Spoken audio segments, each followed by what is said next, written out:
Hi there, welcome to a new video series on Laplace transforms. The first question is, why study Laplace transforms?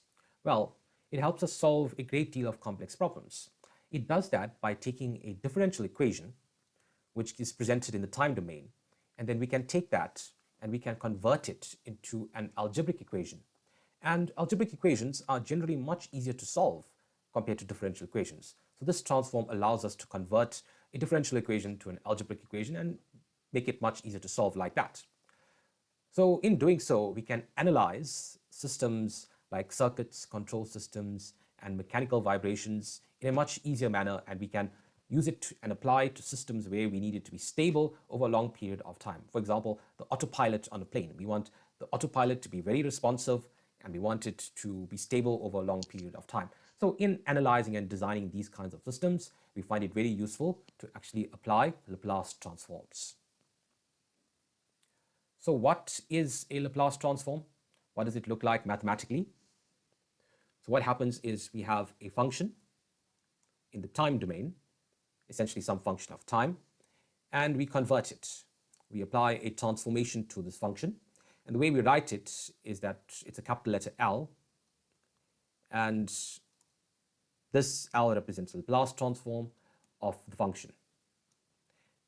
And what is it equal to?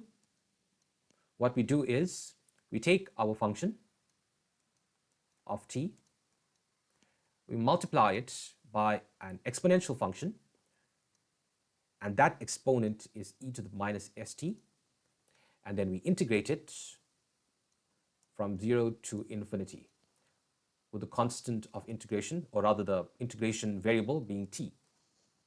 So that's what a Laplace transform is. So when we do that, we can see that we're integrating everything with respect to t, and then what we find is that we come out with some function of s, because if t and we remove the t, we integrate it, substitute values of t, etc. So what's going to happen is that we're going to end up with some function of s. And this s is just a parameter, okay? It's just a parameter, and this s is assumed to be a large parameter such that this exponent converges. So let's do an example of this. What is the simplest case? So the simplest case is we have a function of t that's just a constant, okay? So that's our function, and we want to take the Laplace transform of it. So this is the definition of the Laplace transform, how it works, and we simply just apply it. So the Laplace transform, this capital letter L as we have written it, and our function is a, just a constant. Now this is equal to the integral from 0 to infinity. Remember that this is both in terms of t, and our function, which is f of t, and that's just a, and we multiply this by e to the power minus st dt. And then we just simply integrate. So the integral of e to the power st is e to the minus st. And we have an inner function, so we have to account for that inner function. And we bring that out, so we have a over s. So this minus s is the constant.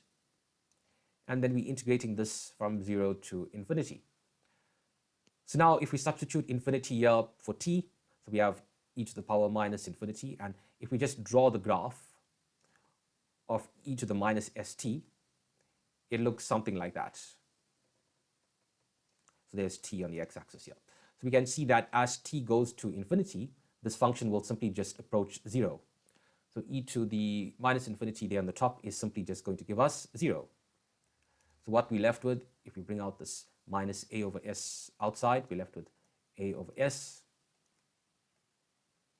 Integration bounds, firstly it's 0, as we just explained with the infinity. Then we have minus, then e to the power 0, and e to the power 0 is 1. And then we're left with minus a over s times minus 1, which is just a over s. So this is the Laplace transform of some kind of function. So if we have a function that's, let's just say, for example, f of t is equal to 2, okay? So the Laplace transform of 2 is just a over s, or rather 2 over s. So it's as simple as that. So we can now actually develop a series of standard Laplace transform for a variety of functions in a different form. For example, if we have an exponential function, f of t is equal to e to the power at, and we want to find the Laplace transform of this function, all we would do is apply its definition. So we have the Laplace transform of e to the power at, and it's defined as the integral from 0 to infinity of now this function, which is e to the power at, and we multiply it by e to the minus st. We call the definition, so we can just go back and refer to the definition again. There's it. F of t multiplied by e to the minus st. So there's your f of t, and there's your e to the minus st. So we carry on in this manner. So we have the integral from 0 to infinity, and we just add the exponents by the laws of exponents. So what I'm going to do is I'm just going to take minus t out as a common factor. So if I do that, so there's the minus t as the common factor. So what I'm left with is essentially s minus a. I've just done this because it just makes it easier to integrate it. So if I do integrate it now, so I get integral of e to the minus this exponent, that just remains as is.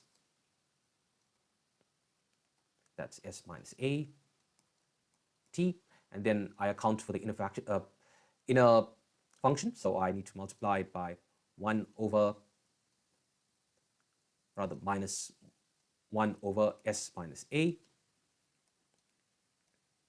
and this is all integrated with respect from 0 to infinity. So as before, e to the power minus infinity will just give us 0. So I will bring out this minus 1 over s minus a here. And we're going to have 0 since the infinity is there. And as was before, e to the power 0 is 1. So this Laplace transform, minus times minus gives us a plus. So that's 1 over s minus a. So the Laplace transform of an exponential function is just 1 over s minus a. So we can carry on with a variety of different functions like this. So let's just look at a few more. So what we want to do now is find the Laplace transform of the function. F of t is equal to sine at, and also the function where it's equal to cos of at. So how do we go about doing this? Well, we have to use our definition of the Laplace transform, which is of ft. We take integral from 0 to infinity of f of t times e to the minus st dt. Now we can substitute these things in directly, and we'll get there, but we'll have to use integration by parts, and it becomes a bit complex to do that. So we can use a shortcut here, that is to use complex numbers. So we can recall that e to the power j theta, that's e to the power j theta, is equal to cos theta plus j sine theta. So that's what we're going to do. We're going to find the Laplace transform of this, and we can see how we can relate it somehow. So just to put in the at there, so instead of theta, so I'll have e to the power j at, which is equal to cos at plus j sine at. So what we're doing now is we are finding the Laplace transform of e to the power j at. And what this gives us, using the definition, integral from 0 to infinity of e to the power j at multiplied by e to the power minus st dt. And we proceed as we had done in the previous example. We just add the indices. So we have the integral from 0 to infinity of e to the power. I take out minus t as a common factor. So I have s minus ja and dt. So I can quite easily integrate this. And when I do, integral of the exponent remains the same, s minus ja times t. And I account for the inner fraction, so I have minus 1 over s minus ja. And this is integrated from 0 to infinity. So if I do actually integrate this, firstly I bring out the constant here, so I have minus 1 over s minus ja. Integral of e to the infinity is 0, as we had said several times now, and then we're going to be left with minus 1. Minus and a minus gives us a plus, so I'm left with 1 over s minus ja. So what I'm going to do is get rid of the j that's in the denominator, and I have to multiply by its conjugate to do that, rationalizing the denominator as they call it. So I multiplied by s plus ja. That's both the numerator and the denominator. So when I do that, I get s plus ja in the numerator, and multiplying it out, got s times s, that gives me s squared. And we have now ja times ja. So a times a is going to give us a squared, firstly. Now this j times j is just the square root of minus 1 squared, because that's what j is. J is the square root of minus 1. So the square root and the square essentially cancel, and we're left with minus 1. So we have minus 1 times minus 1, which gives us plus 1. So if we split this out now, we split it out, we just, in terms of the numerator, we separate out using the plus step. So we have s over s squared plus a squared, and then we have plus. Now j, I've just written that there, and then a over s squared plus a squared. Look at its form. We have a real part, which corresponds to cos of at, and we have an imaginary part, which corresponds to sine at. And is this not what we had seen here? Okay, the polar form of this exponent, this complex number. So that's exactly it. That's exactly it. So this real part corresponds to the Laplace transform of cos at, and this imaginary part corresponds to the Laplace transform of sine at. Let's just write it out. The Laplace transform of cos at is equal to s over s squared plus a squared, and the Laplace transform of sine at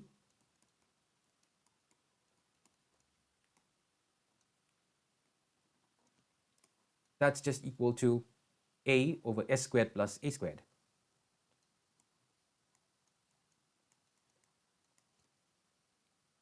So this is a generic equation we can use to simply get the Laplace transform of any kind of cos or sine function.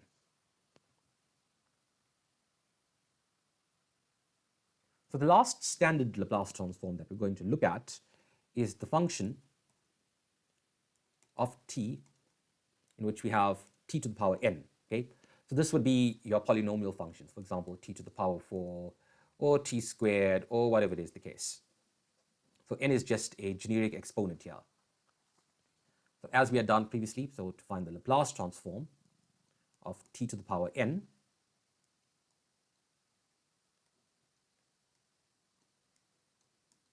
what we do is apply the definition as before, integral from 0 to infinity, the function, which in this case is t to the power n, and multiplied by e to the power minus st dt. So this now is a bit more challenging to integrate. There's no real kind of shortcut here, so we have to use integration by parts.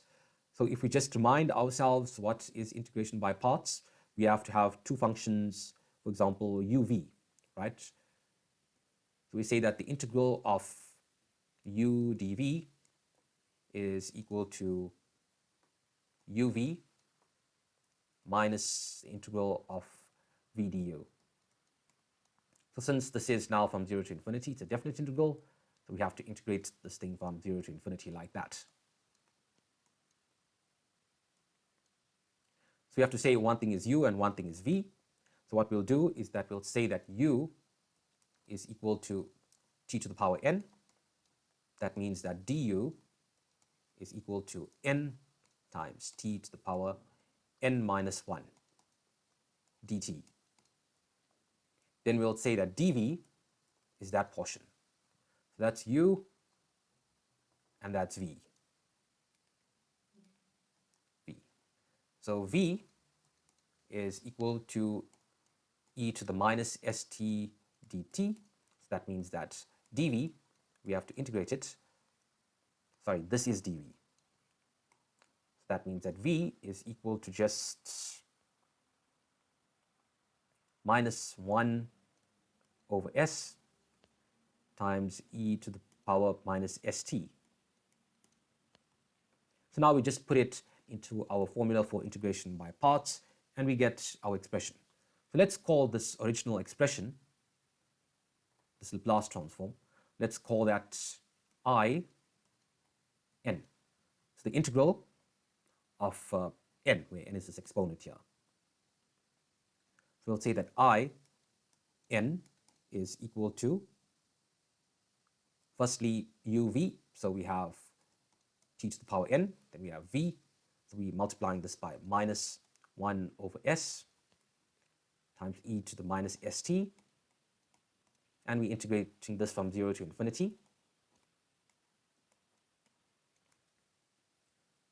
So the next term here, we have to say the integral of v du. So there's v and there's du. So firstly, we have this minus. So we have n here, and we have minus 1 over s. So this minus and this minus becomes a plus. Then we write the n here. Then we have this s. Then the integral from 0 to infinity. And v is e to the minus st. Okay, let's write that afterward. But firstly, we have this du. So we have this t to the n minus 1. Let's write that first. Tn minus 1. And then we have this e to the minus st dt. So let's evaluate the first part of this integral. So if we do that, well, we have e to the infinity. So that's going to approach 0. So even though we have t here, we said that s is quite large. S is a large value such that this whole thing converges. So that means that this first term is going to approach 0 because our assumption is predicated on this s being large. Then we have t to the n, the 0, so 0 to the power n is just 0, so we're going to have 0 there again. 0 minus 0 is 0, so all we're left with is this second term, okay, this second term. So I'm just going to write it here. We're left with in is equal to this entire thing being 0, and what we're left with is this n over s, then this integral from 0 to infinity, t to the n minus 1, e to the minus st dt. So if we look at this integral, we see that it's in a certain form, and if we compare it to our original integral that we are looking at, that's I on the top here, we see we have t to the power n times e to the minus st. And if we look at the bottom, right, we have t to the n minus 1 times e to the minus st. So what is different between these two? Well, there's not much except that instead of n, we have n minus 1. So what we can do is we can just write this whole expression here, okay, this whole expression as just I, and instead of n, we'll say n minus 1. We've just grouped it like that. So that's what I'm going to write here. I can write that in is equal to n over s times in minus 1. And then now, if I were to write it one less, right? So I look on the left-hand side here, this in. So if I now replace this n here with n minus 1, then I do the same thing with the right-hand side. I get n minus 1 over s times in minus 1. So if I do it again, on the left-hand side, I replace this n minus 1 with n minus 2. Then it means on the right-hand side, I'll have n minus 1 minus 1, which will give me n minus 2 over s times in minus 3. Sorry, this should be n minus 2 here. So we can carry on with this trend. We can now see that I n minus 3 is equal to n minus 3 divided by s times I n minus 4. So this is going to carry on forever until we reach I0 essentially, because that's the smallest value of n that we can have. And this we're going to see is going to equal to n now minus, we can see here that this 3 is the same as that, so it's going to be minus n minus 1, okay, 1 less than that, divided by s. Now, what's this I here? Is there such thing now as this n minus 4? What's left there?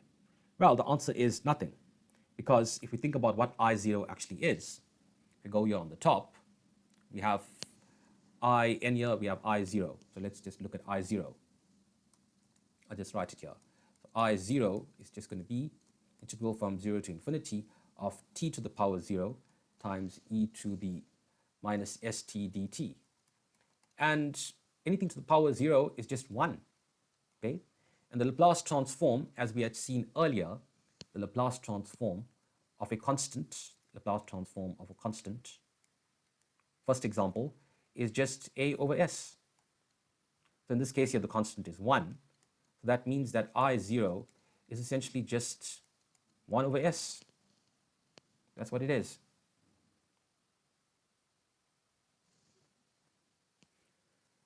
So what we're going to do now is just write it as we see it here.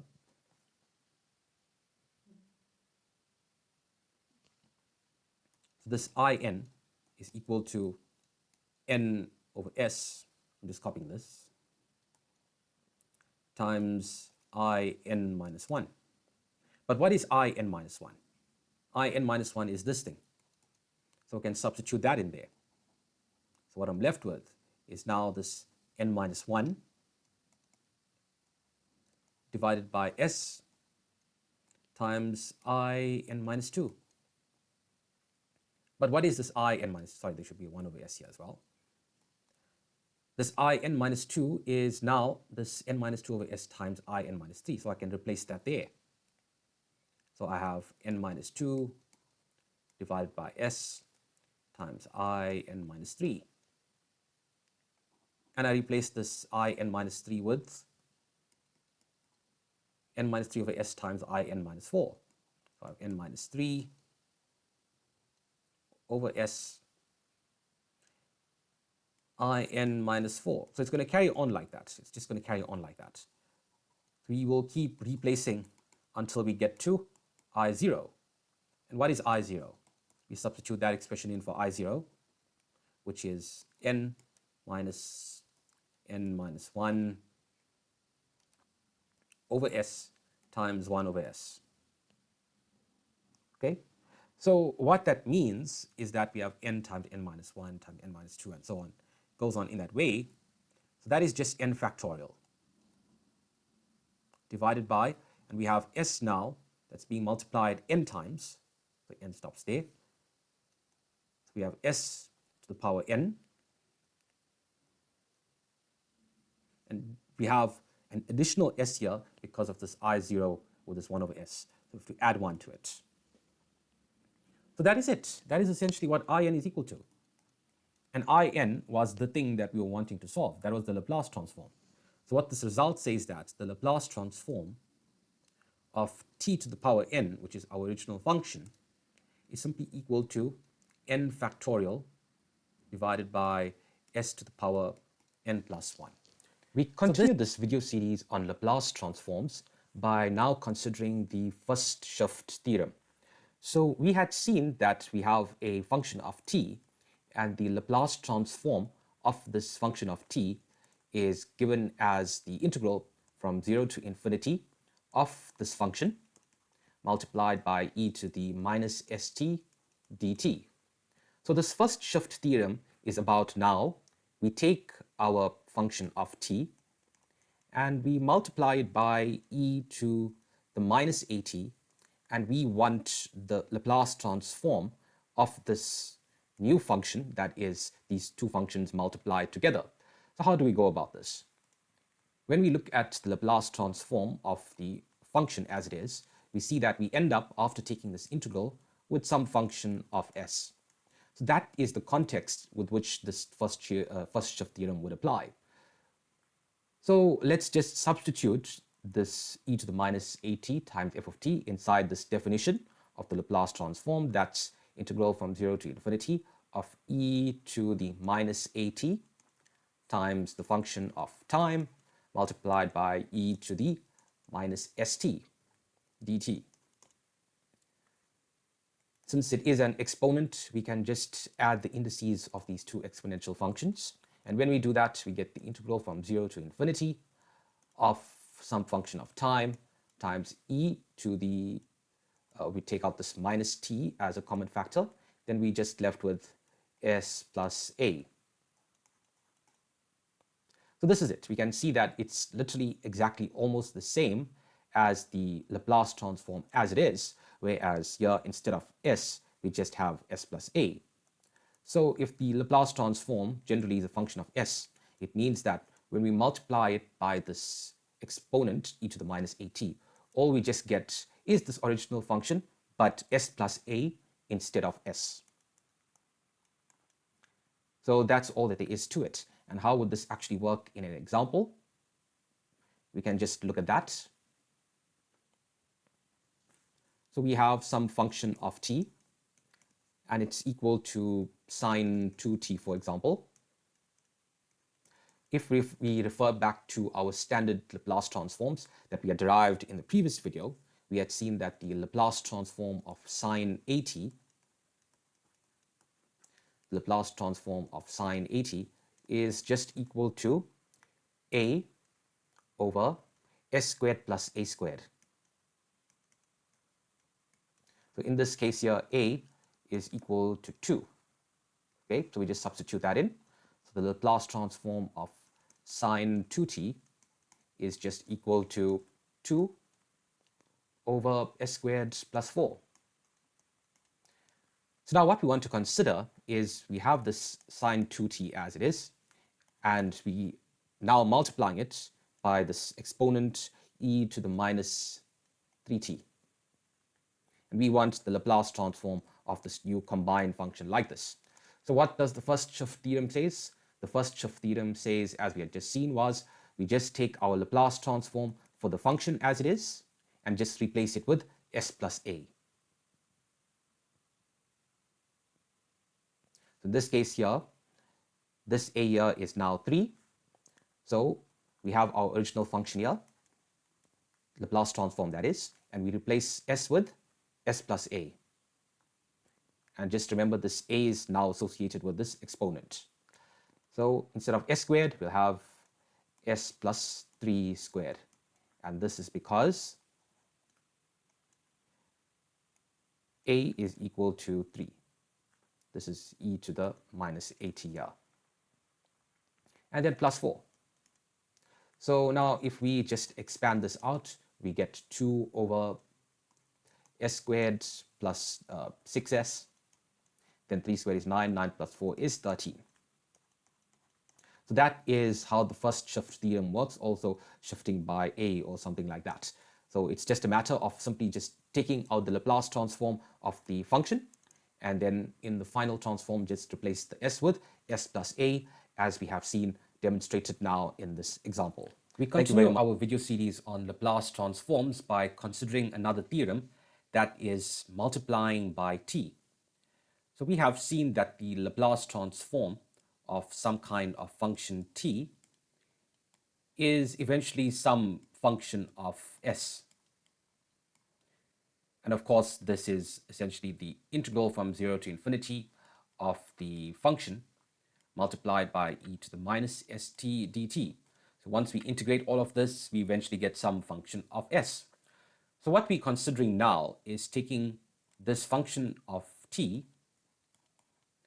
and multiplying it by t and finding the Laplace transform of that. So what would be a generic theorem or equation or formula for this kind of scenario? Well, we just use the definition as we had done so in the previous videos. So what we do is we take the integral from 0 to infinity We have our function of t. We multiply it by t because that's what we want. And of course, we include the rest of the definition, which is the exponent of to the minus st dt. So we have to observe something at this stage. If we consider this, we have our integral from 0 to infinity, and we have our function of t. So if I look at t times e to the power minus st, I can realize that it's the same as taking the derivative with respect to s of e to the minus st dt. And I put a minus in front. So let's just think about this. Let me write this on the side. If I take the derivative of e to the minus st dt, what do I get? The derivative of the exponential function is just the exponential function. And using the chain rule, the derivative of the inside is t, okay? And if I put a minus in front of here, that will cancel the minus of the inside function because it's to the minus st.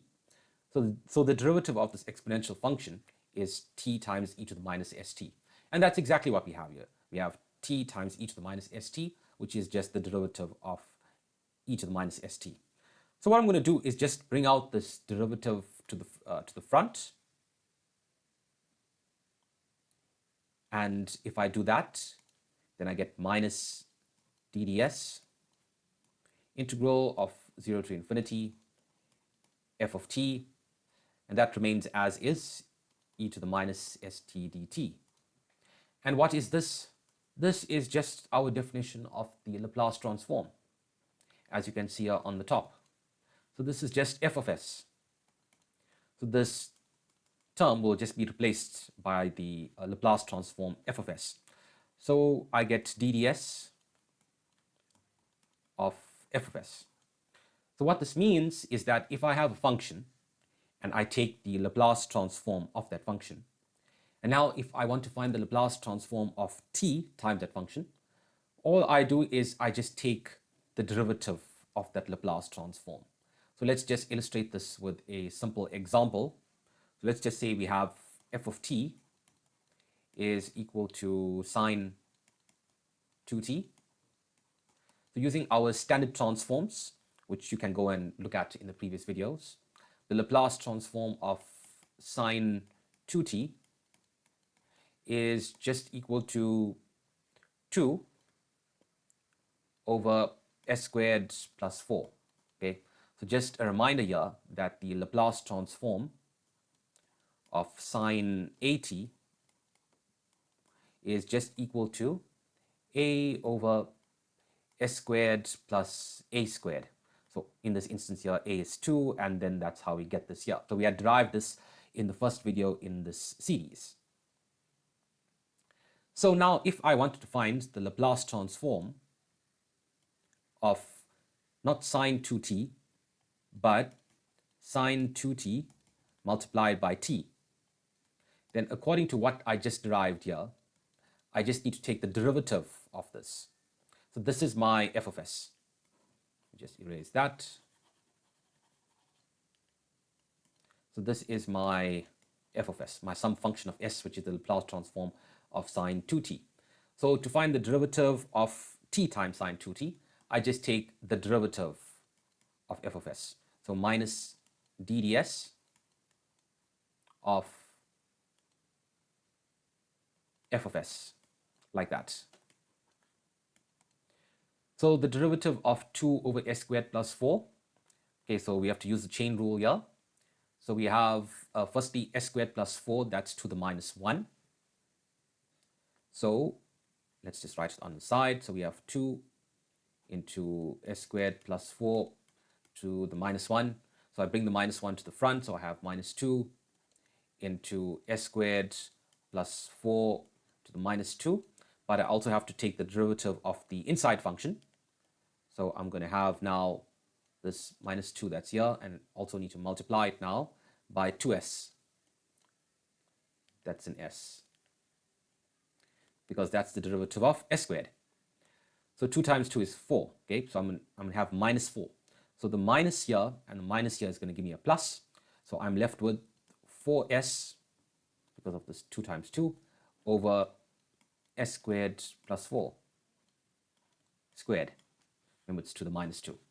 So that's the Laplace transform of c times sine 2t. So all we need to do is just find the Laplace transform of sine 2t and just find the derivative of that with respect to s. So then we continue our video series on Laplace transforms, and what we're going to consider in this video is another theorem called dividing by t. So we have seen now that we have some function of t, and when we take the Laplace transform of it, then what we get is a function of s. What we now want to do is we want to take this same function of t, and we just want to divide it by the variable t and find the Laplace transform of this. Can we get some kind of general formula for it? So yes, we can. What we do is we start off by considering the definition. So the definition of the Laplace transform was that we take an integral from t is equal to 0 to infinity of the function of t multiplied by e to the minus st dt. So if we are now dividing by t, then that's what we need to do. We have to divide this by t. So we're just going to now express this division by t as the exponent, or underneath the exponent. So we have e to the minus st over t. So what we're going to do is we're now going to replace this part, this e to the minus st over t. This integral from 0 to infinity of f over t, that remains the same. And then we have dtl. And this e to the minus st over t, we're going to replace that. So what we're going to do is replace it with the integral of e to the minus omega t and integrate it from s, okay? So this omega is a new dummy variable.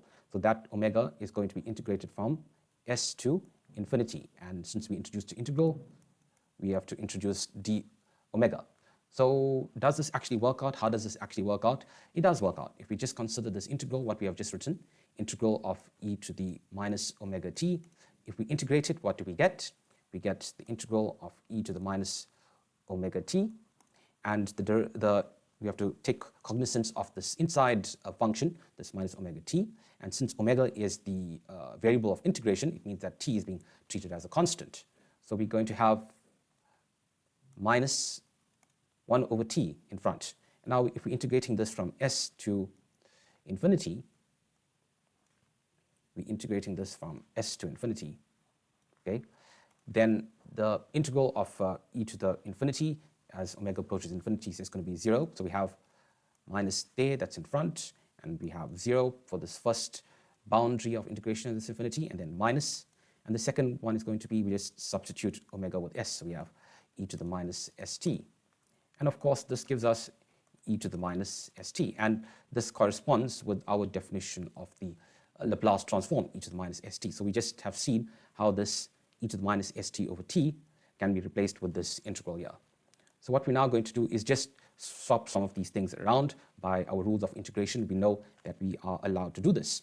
So this first integral from s to infinity, I'm just going to bring that right to the front.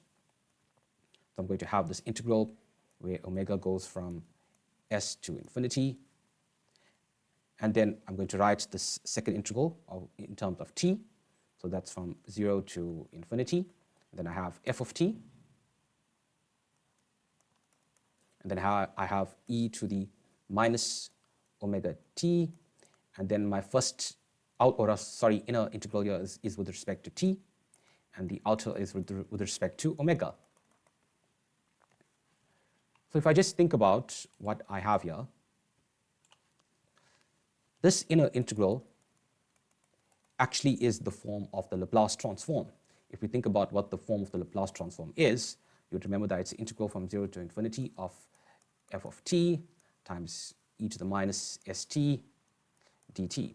So that's the Laplace transform. And it follows this exact same format, except for the fact that instead of s, we have omega. So that is it. That is it. So this inner integral is just the Laplace transform, but instead of being in terms of s, it's with respect to omega. And then we just write what's left. and what's left is the integral from s to infinity times d omega.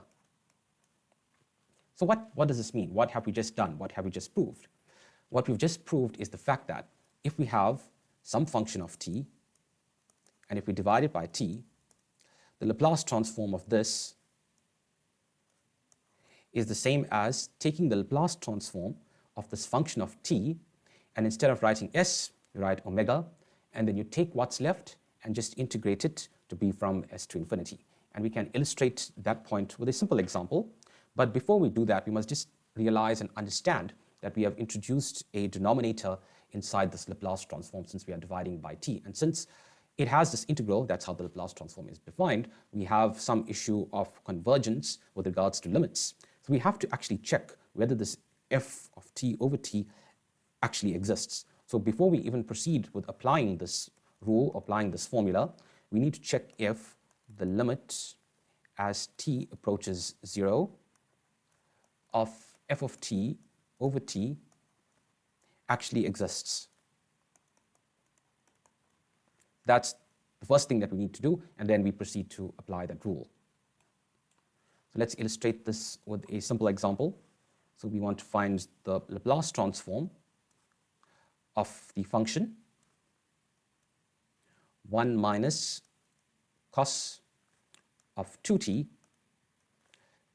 divided by t. So as I said, the first thing that we need to do is to check if the limit as t approaches 0 of 1 minus cos 2t over t exists. So if we were to check that, cos of 0 gives us 1. So we have 1 minus 1 over 0, which is equal to 0 over 0, which is an indeterminate form. So in terms of limits, we have to use L'Hopital's rules, or L'Hopital's rules, as it's pronounced.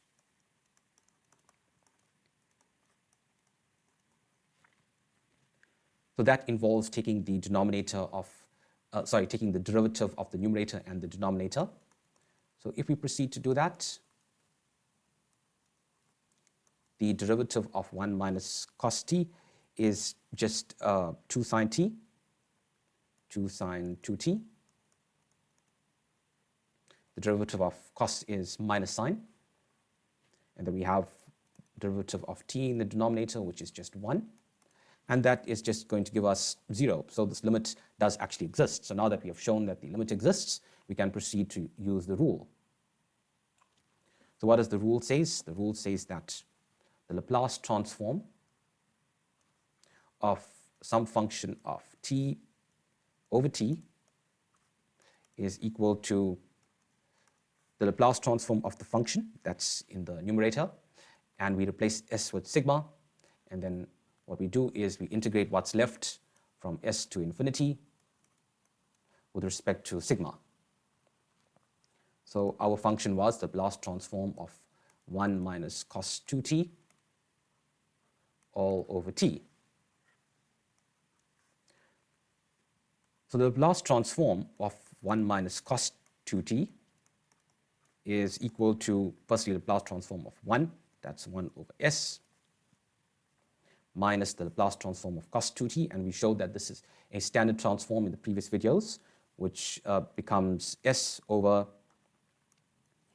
s squared plus 4. And this thing is a function of s. So what we have to do is replace this s with sigma. So f of sigma is simply equal to now 1 over s and becomes 1 over sigma minus sigma over sigma squared plus 4. And what we now do is we integrate this from s to infinity. We're integrating from s to infinity. So the integral of 1 over sigma is just the log of sigma. And now this integral of sigma over sigma squared plus 4, we're going to have log of sigma squared plus 4, or natural logarithm, ln. So to account for the sigma on the top, we have to put a half the derivative of ln sigma squared plus 4, that's 1 over sigma squared plus 4, and the derivative of the inside function is 2 sigma. So we're going to have 2 sigma, that accounts for the sigma there. So to remove the 2, we put a half. And this is now being bounded by s and infinity. So we want to take out this half as a common factor. However, this ln of sigma doesn't have the half, so we can introduce the half somewhere. So what we'll do is we'll put a 2 here as the exponent of the sigma, and we'll put a half in front. You know, by the rules of logarithms, you take the exponent and put it to the front. So 2 times half is 1. So that works out quite well. So now we can take out the half as a common factor, and we have ln of sigma minus sigma squared plus 4. So since it's a negative, we can combine these things into a fraction. So we have sigma squared over sigma squared plus 4 integrated from s to infinity.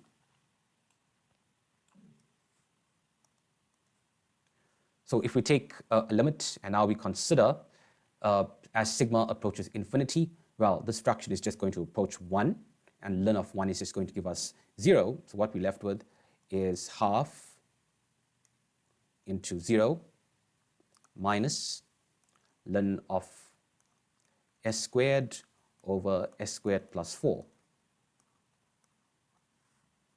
So that gives us minus half ln s squared over s squared plus 4. And we can bring this minus half to the exponent.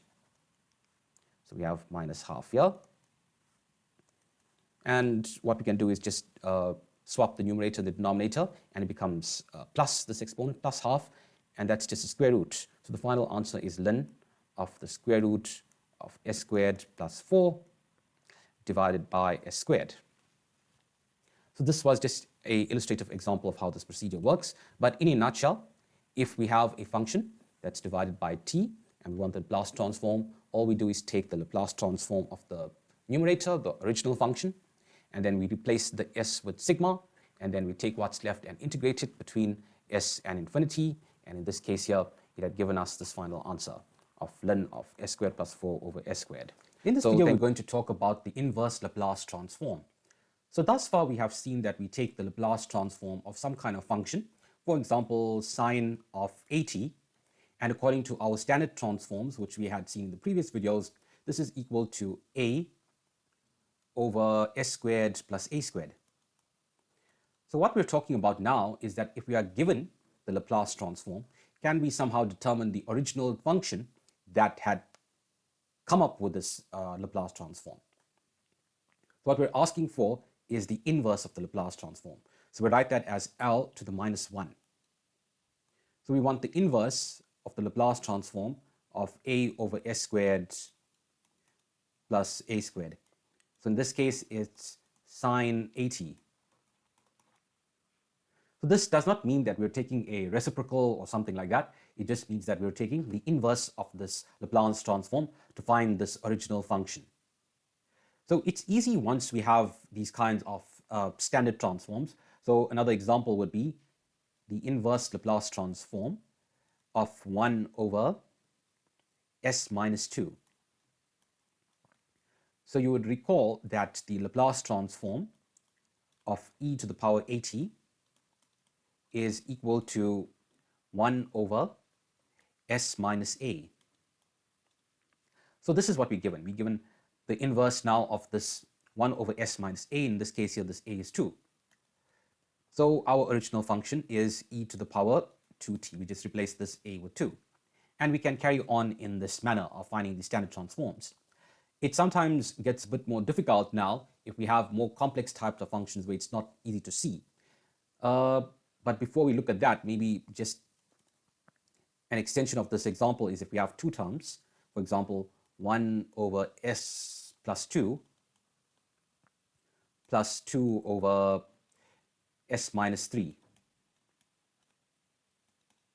So this would be e to the power minus 2t. In this case here, the a is minus 2. And it would be plus 2 because of this 2 here on the top. Then e to the power 3t. So of course, this means the Laplace transform of e to the minus 2t is 1 over s plus 2, inverse. So now what if we are given a function where it's not that quite simple to see. For example, we want the inverse Laplace transform of 5s plus 1 divided by s squared minus s minus 12. So this doesn't actually form part of our standard Laplace transform tables. We cannot just go and see, okay, what does this correspond to, and find the function just by inspection like this. So what we have to do is we have to put it into this kind of form. We have to split this function to be in terms of some kind of function with which we can actually take the inverse Laplace transform of, basically put it into some kind of standard form. So the way to do it when we have it of this type here is to use partial fractions.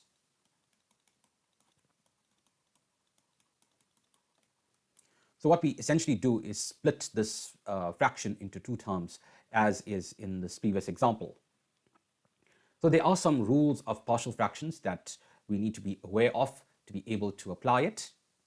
And the first rule that we should note is that the degree of the denominator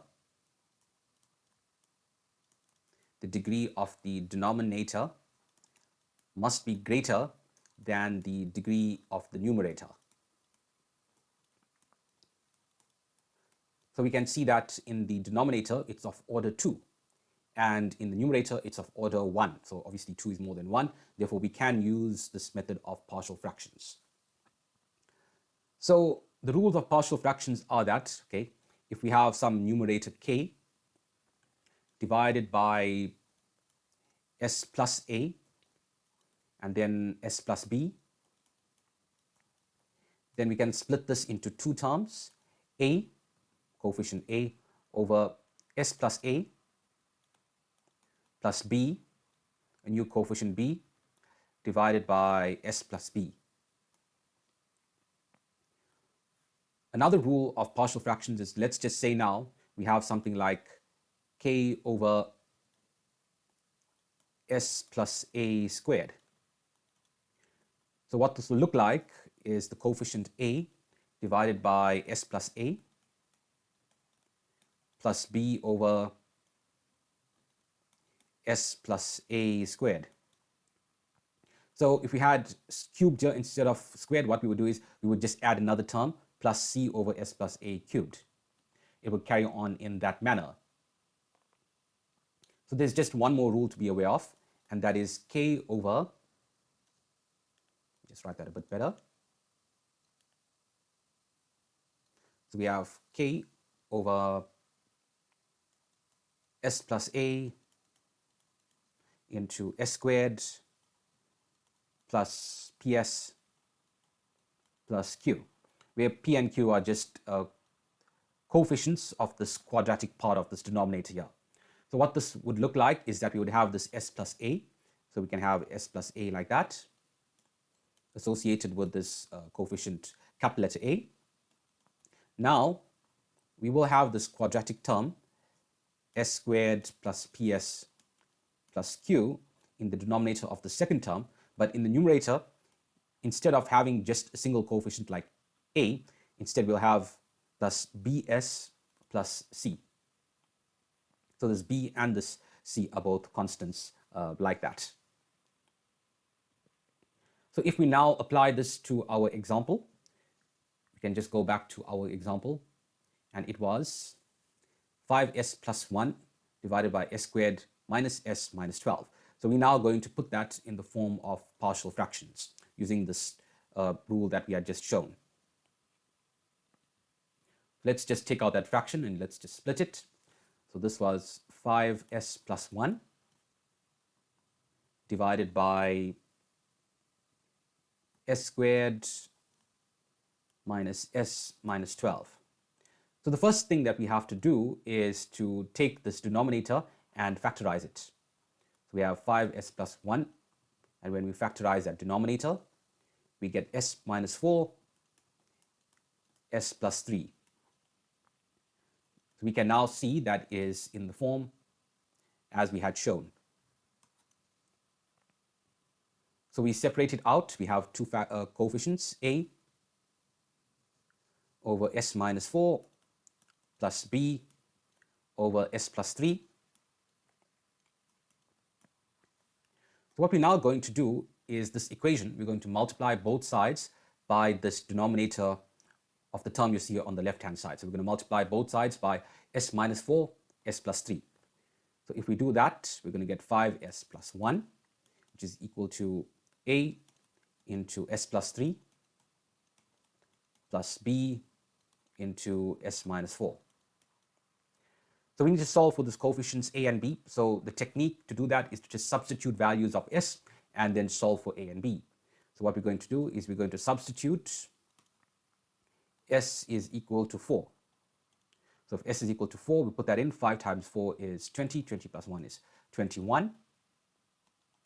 And then 4 plus 3 is 7. And 7 times a is 7a. And then we go here. 4 minus 4 is 0. So this thing is times 0, and b is just going to be, this term is going to become 0. So that's why we did it. That's why we substituted s is equal to 4, because we were able to get rid of this b from this equation. So what this means is that a is equal to 3.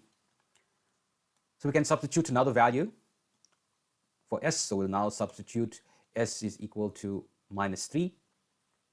So 5 times minus 3 is minus 15. Minus 15 plus 1 is minus 14.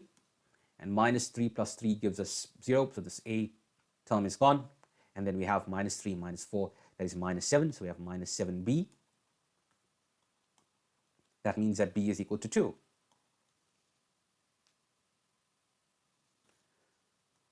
So this inverse Laplace transform of 5s plus 1 divided by s squared minus s minus 12, that is just equal to the inverse Laplace transform of a, which is 3. So we have 3 over s minus 4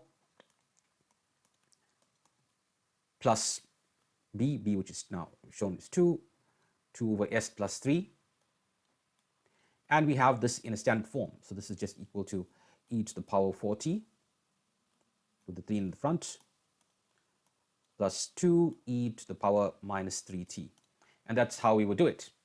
However, there's just one more thing that we can mention about this, and that is a shortcut. So that shortcut is the cover-up rule. So this shortcut essentially allows us to get these coefficients a and b through a kind of shortcut. So we said just now that 5s plus 1 over s minus 4, s plus 3, and we wanted to determine those coefficients a and b, and we had over s minus 4 and s plus 3. So the shortcut is this. For a, okay, we look at this expression on the left-hand side. So what we're going to do is we're going to block out this linear term that's associated with a, and that term is s minus 4. So we're going to look at on the left-hand side, and we're going to block off s minus 4. That's what we're going to do. And then we're going to write what's left. And what's left is 5s plus 1 over s plus 3. And we're going to take the limit of that, take the limit of this as s approaches 4. So we blocked out this s minus 4, we wrote what's left, and s minus 4, now we took s is approaching 4, right? So it's the kind of the conjugate of this minus 4. So if we do that, what we get is 21 over 7, which is 3. That's a. Okay, we go up, we had seen that a was 3.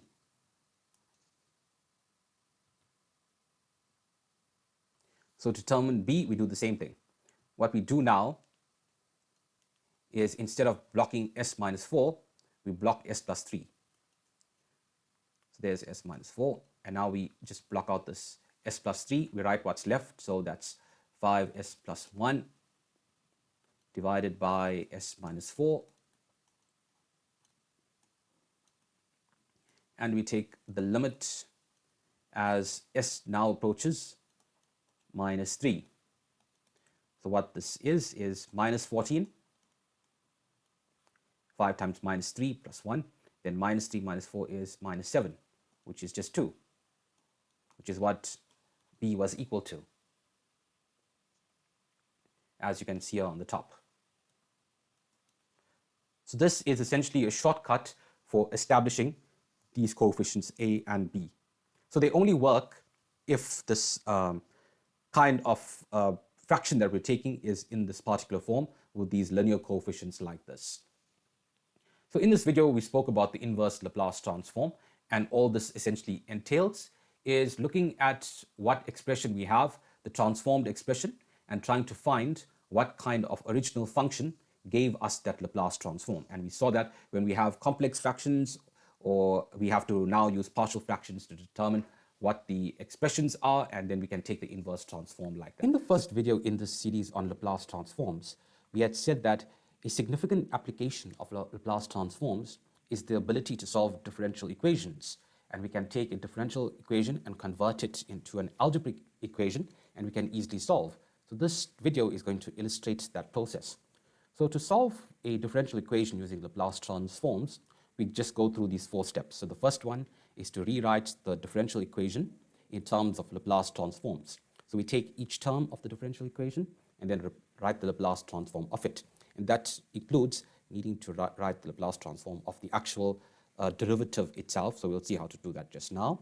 And then the second step is to insert the initial conditions which are given as part of the problem. We substitute that in. And then the third step is to now take the algebraic equation that we have and then solve it. And then we get everything to be in terms of the Laplace transform.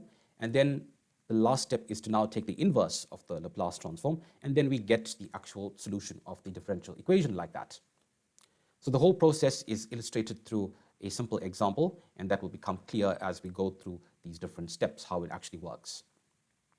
So the first thing that we need to understand is that we need to find the Laplace transform of a derivative. And what does it mean and how does it look like? So we want the Laplace transform of the derivative, that's f prime t. So as was previously done, we always go to the definition. Laplace transform is the integral from 0 to infinity of e to the minus st dt, and now we have f prime t here. So we essentially integrate this, and we have to integrate it using integration by parts. So if we just remember the general formula for integration by parts, so we have the integral of u dv is equal to uv minus the integral of v du.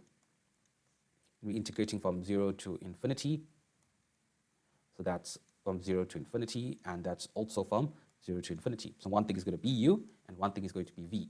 So here we'll choose this to be u, f prime t, and we'll choose u to be e to the power est, so that's u, and then dv will be f prime t dt. So u will equal to e to the minus st. So that means that du is going to equal to minus s e to the minus st dt. And then now we'll have dv equal to f prime t dt. So if we integrate this, then we get v is just equal to f of t. So we now put all of this into our Laplace transform.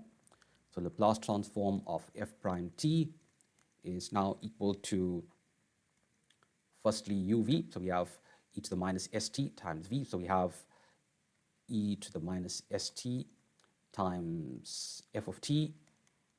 And this is integrated from 0 to infinity. And then now we have minus integral from 0 to infinity of v du, so v is f of t,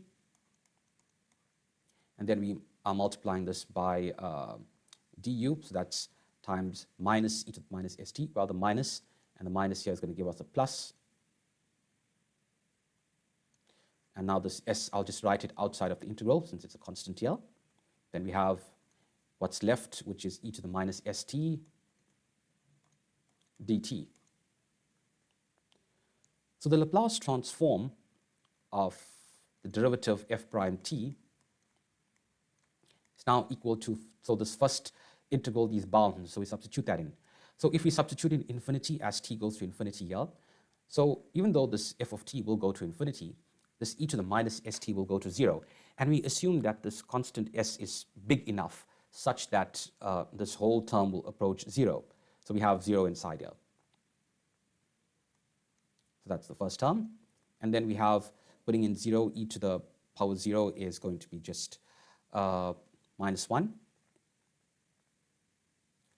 So we're going to have essentially minus f of 0 here because of the negative for the second boundary, and then we have f of 0, so since t is 0. Then we have plus s, and now look at this integral. This integral is just the Laplace transform of f of t. Remember that, I'll just write this here on the top, the Laplace transform of f of t, the definition is integral 0 to infinity f of t times e to the minus st dt. So that's it. So this term here is just the Laplace transform of f of t. So what this means is that we can remove this 0. So the derivative, the Laplace transform of the derivative is just minus f naught, okay, the function where t is equal to 0, plus s times the Laplace transform of that function. So this is a significant piece of information, and we can even use this to get the second derivative. So the second derivative is just the derivative of the first derivative, and if we were to put that in, we have the Laplace transform of the second derivative of t. So now this is, instead of going to be f of 0, it's going to become f prime 0, then plus s times the Laplace transform of f prime t. And f prime t, Laplace transform of that, is what we had already shown here. So we can take this and put this in here. So when we do that, we get the Laplace transform of the second derivative at t is equal to minus f prime naught plus s into, okay, we're going to have minus f naught, that's the first term, then plus s times the Laplace transform of f of t.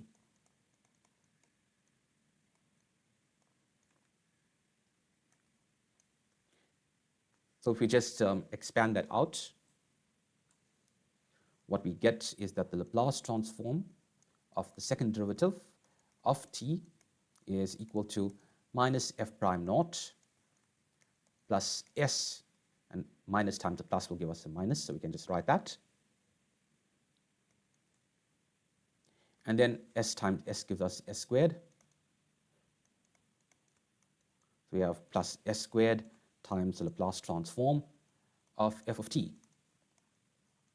The whole objective was was to express the derivatives just to be in terms of the Laplace transform of the function. You can see that we have the Laplace transform of the derivative, and now it's been put in terms of the Laplace transform of the original function. Similarly, the Laplace transform of the second derivative has been put in terms of the Laplace transform of the original function, and that is what is going to help us to solve the differential equation. Now we can illustrate that with the example. So let's just say now that our differential equation is that f prime t minus 2f of t is equal to 4. Remember that the objective of the solving the differential equation is always to determine what f of t is equal to. That is always the point of solving a differential equation. So remember that the first step was to take the Laplace transform of each term. So that's what we're going to do. So that means that we take the Laplace transform of this derivative, and we take this Laplace transform of this term, and we take the Laplace transform of 4. So that's what we need to do. And the Laplace transform of the derivative we showed just now is minus f naught plus s times the Laplace transform of the original function. Minus this 2, we can bring that out. And the Laplace transform of f of t and the Laplace transform of 4. So if we just compute all these different Laplace transforms, we have now minus f naught, that remains the same, and then we have plus s times the Laplace transform of the function, then minus 2 times the Laplace transform of the function itself. Then the Laplace transform of 4 is just 4 over s according to our standard transforms which we had derived in the previous videos. So we can put in our boundary conditions, right? Our initial conditions, sorry, and we can state for this original differential equation, perhaps an initial condition is that f of 0 is equal to 1. Basically, the function takes on the value 1 when t is equal to 0, so you can substitute that in.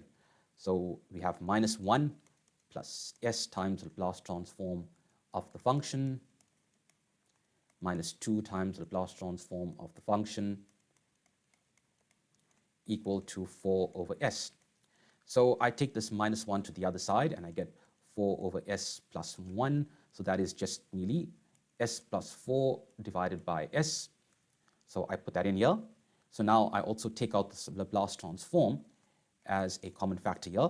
So I get the Laplace transform of the function of t. This is my common factor now, into I have s and I have minus 2. And this is equal to this s plus 4 over s. So I can just solve for the Laplace transform. And if I do that, I get that the Laplace transform of the function is equal to s plus 4 all over s into s minus 2. So to find the original function, right, all I need to do now is to take the inverse of the Laplace transform of this s plus 4 all over s into s minus 2. And that will give me my function, f of t. So that's all I need to do. And to find this term, I simply need to just use partial fractions. So we are now going to split this expression using partial fractions. So we have s plus 4 over s into s minus 2. So this is equal to a over s plus b over s minus 2. So we had spoken in the previous video about using the cover-up rule as a shortcut to finding these kind of coefficients a and b. So that's what we're going to use. So a is going to equal to, firstly we block off s here, then what we're left with is s plus 4 over s minus 2, and what we do is we take the limit as s approaches 0, because we just have s here, so there's no number associated with it, so it's just 0. So when we substitute that in, we get 4 over minus 2, which is just minus 2. We can do the same thing with b as well. So b is equal to, firstly we block now s minus 2 in this original expression, and what we're left with is s plus 4 all over s. And what we do is we take the limit as s approaches 2. So what that gives us is 2 plus 4 is 6, 6 over 2 is 3. So our expression s plus 4 over s minus 2, what we're doing is we're taking the inverse Laplace transform of this, and this is equal to minus 2 over s, because that's what a is equal to. And then we have b, which is 3. So we have 3 over s minus 2. And we are taking the inverse Laplace transform of these expressions.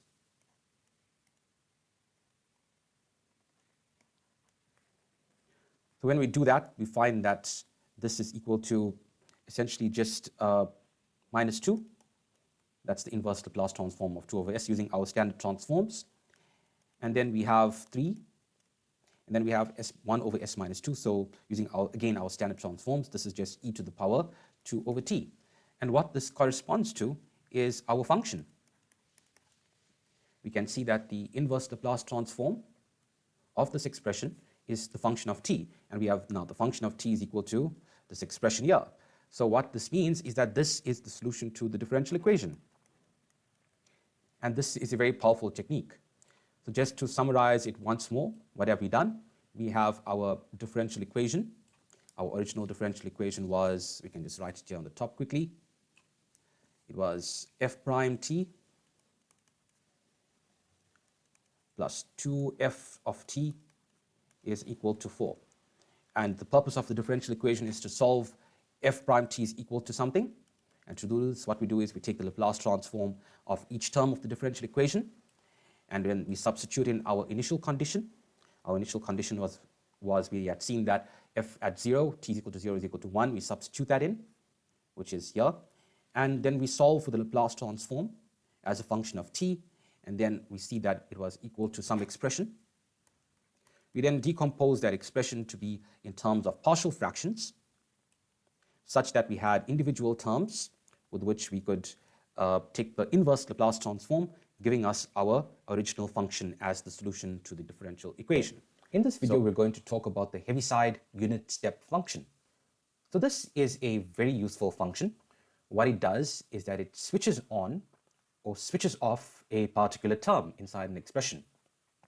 And this is perhaps modeled in reality to represent events that start at a certain time. For example, if we think about the sudden application of a force, if we think about when we switch on the power supply in the circuit and current starts flowing, if we think about the sudden spill of a pollutant, if we think about some economic event that has just occurred and there's some market response. So it's very often the case that we want to start showing a response after a certain time when something happens. So this Heaviside unit step function is something that can actually do that.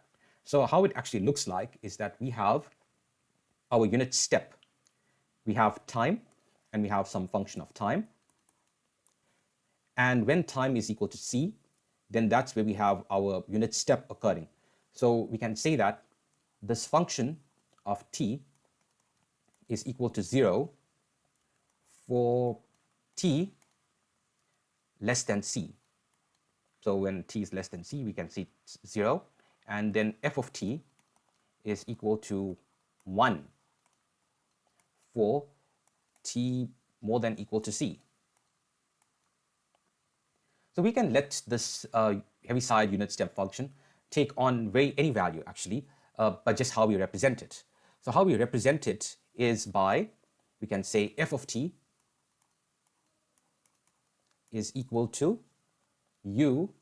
So this u is meaning u as unit function of t, or rather unit step function or something like that, but u designates a function. And we'll say u as a function of t minus c. So this is how we write the unit step function. So when we say this expression here, we're meaning that it is a unit step is being applied at a certain point. So this constant c, this c is a very important parameter because it tells you where exactly this unit step starts. So if c was equal to 4, it means that we'll have u into t minus 4. So it means that this c will take on the value 4. And we can actually now not just restrict ourselves to the value 1, but it can be any value. Okay, it can be any value. How we would do it is that we would just multiply this u as some function here by whatever value we wanted to. For example, if we wanted, instead of 1 as the unit step, we wanted it to be 3, then we would just multiply it by 3, and it would take on the value 3. So 3 times this u as a function of t minus 4 is the unit step that starts at when t is equal to 4 and takes on the value 3 beyond that point. So it doesn't need to be a constant like 3. It can be anything. If we multiply it by a function, it means that beyond this point we will have a function. So how does this actually work now when it comes to functions? How would we represent it? Well, we can take a basic illustration of a parabola. So there's a parabola that we have, and a parabola is given by the equation f of t is equal to t squared. So what we want to do is we want to restrict this function, we want to suppress this function, and we only want the function to start basically when t is equal to 2. So everywhere else we want the function to take on the value 0, and then at t is equal to 2, we want the function to carry on at that point there. So all we would do is we would apply our function as we've just described, this value c, and in this case here on the top it was 4, so we would just substitute where we want the function to actually start, and we would carry on in that manner. So what we would do is that we would say that f of t is equal to t squared, because that's the value we want to take, and then we would now multiply it by our Heaviside unit step function, so that's t minus 2. So when we represent it like this, we're saying that the function will be 0 everywhere else except at 2 and carry on as it normally is. And what that actually looks like is this. We can see that when we write it, we can just write it again. We have f of t is equal to t squared times u into t minus 2. We can see that it's taken on the value t squared, but only where t is greater than or equal to 2. So this function u actually makes that happen. So when t is less than 2, then this unit step function, basically u t minus 2, what happens is that we have t squared times 0, because this unit step function is equal to 0, and that gives us 0. And now when t is more than or equal to 2, then this unit step function, t minus 2, u and t minus 2, we have t squared times 1, and that is t squared. We can see how beyond this point it takes on the value t squared. So we can just look at one more example, and that example is if we want to switch on and switch off a particular function. So this is the function of f of t is equal to e to the minus t. So that's t, and that is f of t. And now what we want to do is we have a certain value 2 and a certain value 4, and we want to say that we only want this function to take on this value e to the minus t between 2 and 4. So we want to suppress this function everywhere else. So how we would do it is, firstly we would apply our unit step function. We would say f of t is equal to e to the minus t, and then we would multiply it by u into t minus 2. So that would actually mean that the function would now only start beyond 2. And now we want to also remove everything beyond 4. So how would we do that? What we would do is we would just apply this unit step function again, but we would change the sign. So we would say minus e to the minus t multiplied by u into t minus 4. So this negative sign is the thing that actually makes it happen. So what it does is that it says that it's valid less than 4, and beyond 4 there wouldn't be any value. It would be 0.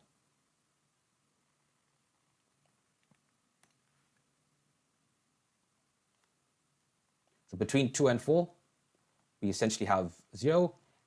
So, outside of 2 and outside of 4, we have 0. And between 2 and 4, we have our function being e to the minus t. So this is an illustration of how we can have the Heaviside unit step function as a means by which we can manipulate and suppress functions in certain regions, and we can represent the onset of some event which will allow us to model and represent events in reality. Thank you very much. In this video, we're going to talk about the Laplace transform of periodic functions. So we begin by first understanding what exactly is a periodic function and what we mean by that. So very simply, a periodic function is just a function that repeats itself. You can see in the curve in red, we have some kind of arbitrary function, and you can see that after some time later, the function starts to repeat itself. And that time we designate by the capital letter T, and that's actually called the period. So the period is the amount of time that it takes for this function to start repeating itself. You can see that after t, the function goes through another cycle, and then 2t later, it goes through another cycle, and then 3t later, it would continue in that manner. So we would now want to take the Laplace transform of this repeating function like this.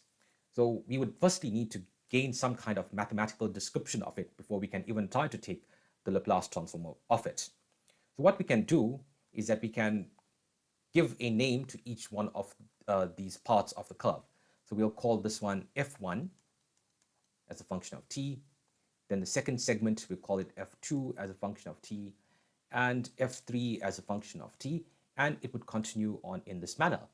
So if we wanted to just write f1, so we would say that f1 as a function of t is, firstly, it would take on different values, right? So it would take on the function of ft, it would take on f of t in the range between 0 and t, so where t is between 0 and t, and it will take on the value of 0 everywhere else. So we'll say 0 otherwise. And if we look at now at the second cycle is exactly the same as the first cycle, except that it's just shifted by a few units.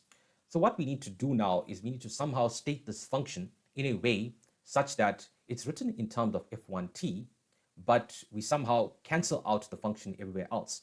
And is there a way of doing that? Yes, there is. You'll see that in the last video, we spoke about the Heaviside unit step function. So if you are unfamiliar with what this type of function is, then you should probably just go back and have a look at that video before proceeding.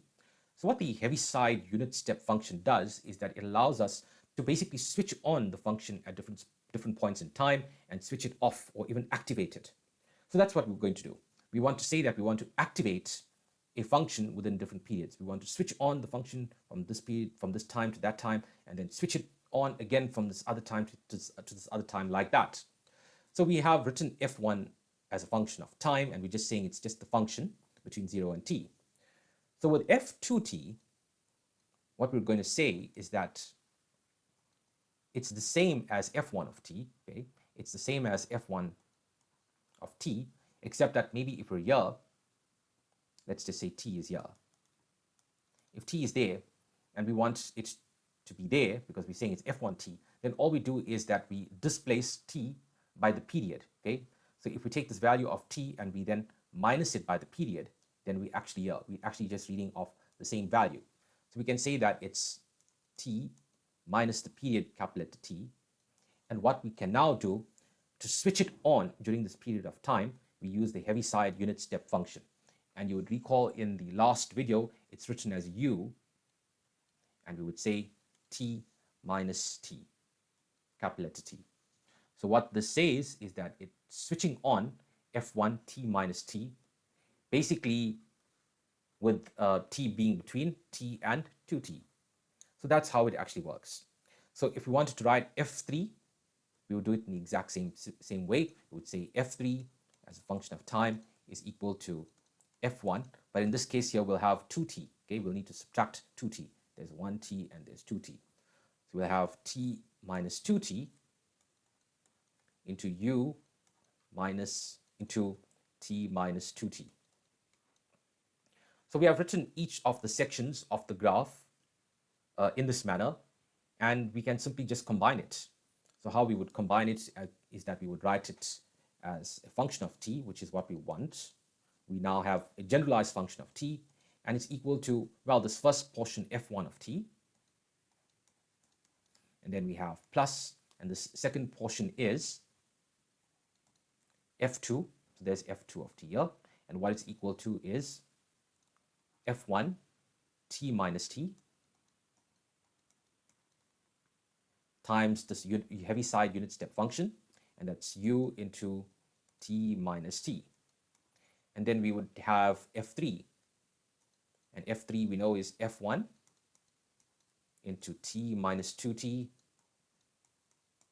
multiplied by Heaviside unit step function into t minus 2t. So this u t minus t switches on the function during this period of time here between t and 2t, and this u of t minus 2t switches on the function between 2t and 3t. However, if we look at f1t, we do need to say that the function is only during this time from 0 to t. And how would we do that? We would need to apply the Heaviside unit step function between 0 and t. So we would say u in t, because t we would say is equal to 0. So that's how we say now that it's only switched on between 0 and t. So this is our generalized function of t. We now have a mathematical description of this periodic function, and we now need to take the Laplace transform of this function, which we can see is the sum of these different parts of the graph, and we need to carry on in this manner. So how do we go about doing this?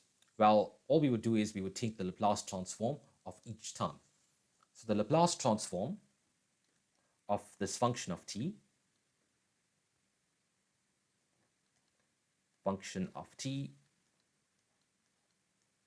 so that's equal to this Laplace transform of f1 t times u of t plus the Laplace transform of f1 t minus t times u of t minus t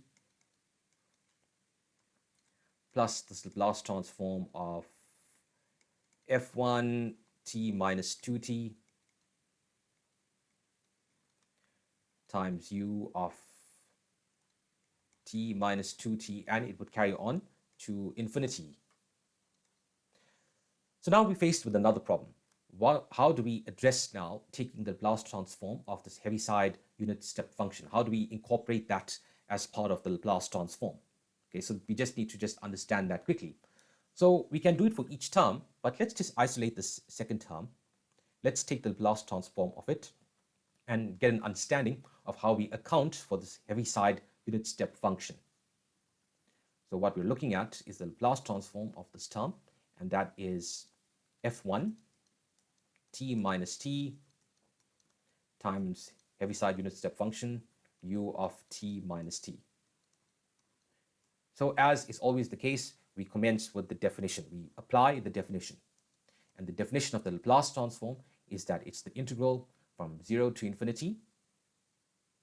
This function here, which is f1 t minus t and Heaviside unit step function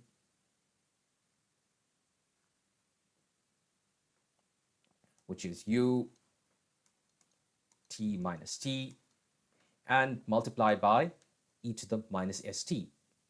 That is how the Laplace transform is defined, dt. So how do we address this? Okay, so what we're going to do is we're going to now take out that term, okay, the Heaviside unit step function of t minus t times e to the minus st. So now this is going to equal to, it's going to take on two values. It's going to take on the value of, firstly, 0 between t and 2t. Okay. So remember now that we have taken this second term. And you can see that the second term is valid for this part of this graph between t and 2t. So that's why we've written it like that.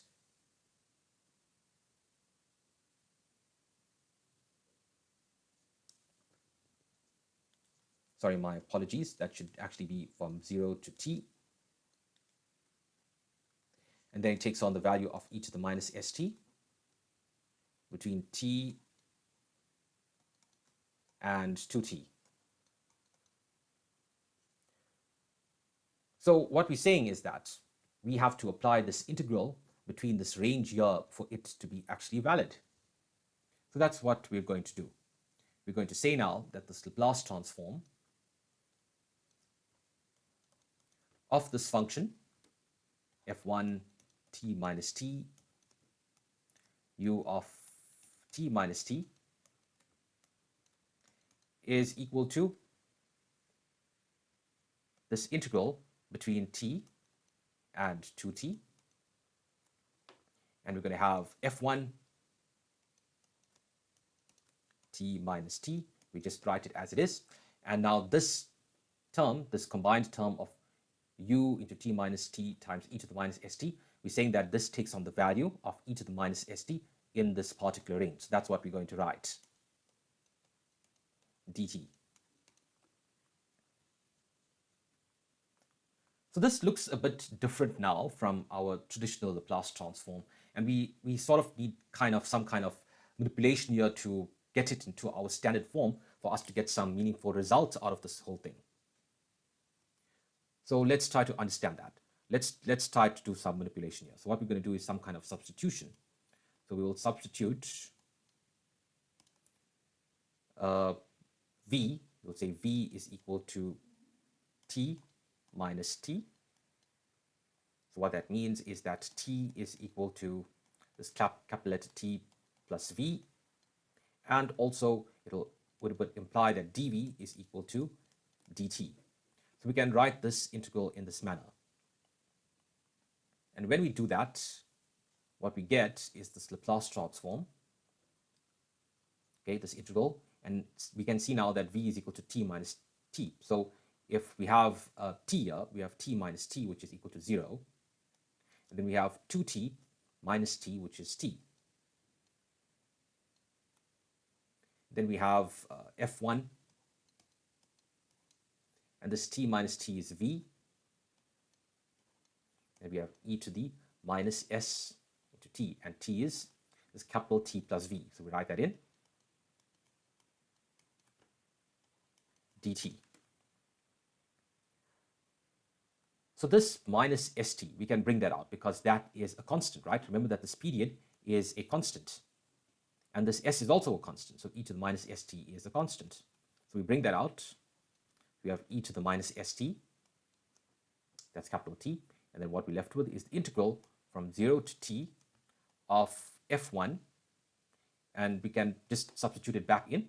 So we have v is t minus t. And we have e to the minus st plus, we just left with this v. So minus sv. And this v, we know that it's just t minus t. We can write that. So that's t minus t dt. So this is actually a very interesting result. And we just need to understand one thing. We have to understand that this f1 t minus t is just the same as f of t. So let's write that. So this is equal to e to the minus st times the integral from 0 to t of f1 t minus t. So this f1 t minus t, if we go back up to our diagram,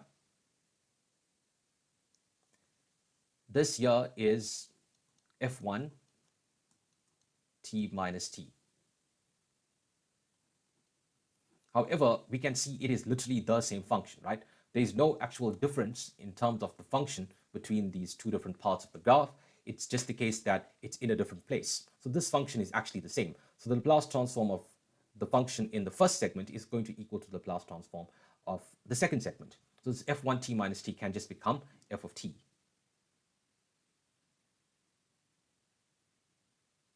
We can just write this here. So that is f of t, and we have e to the minus st dt. And this is our standard form of our integral of the Laplace transform. The only difference here is that instead of going to infinity, we have to this period t. And we'll just write that in a certain way. We'll just give it a name. So we have e to the minus st, and then now we're going to multiply it by this Laplace transform as we normally would do, except that it's being taken to this period t instead of infinity, and we'll write that as f1 s. So that's what it is. That's what it is. So this e to the minus st f1s is what corresponds to the second term of this function that we had taken. So let's just go back up and remind ourselves what we have done and what we're considering. We are considering this second term of this Laplace transform. So let's just write out that expression again, and we can do a substitution in there. So this equation that we were considering was that f of t is equal to, and let's just remember that we are considering the Laplace transform of it. So we're considering the Laplace transform of f of t, and this was equal to the Laplace transform of f1 t times u of t plus the Laplace transform of f1 t minus t times u of t minus t, and you can write one more term, Laplace transform of f1 into t minus 2t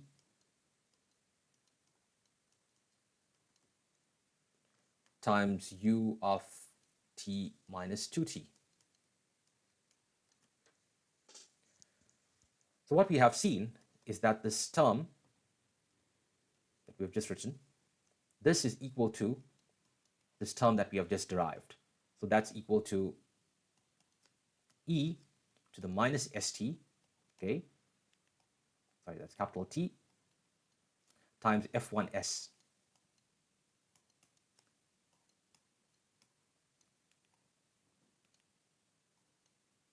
So if we were to do this same procedure for the other terms, we would get the exact same thing. However, instead of minus st, we would have minus 2st.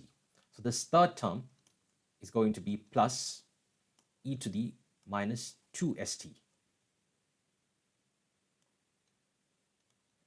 times f1s.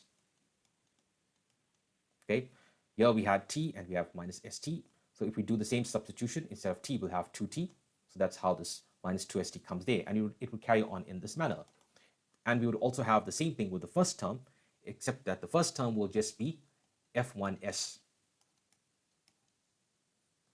because there's no t minus t. Basically, capital letter T is equal to 0 in this first term. So what we can do is we can take out f1s as the common factor. Let's do that. So we have f1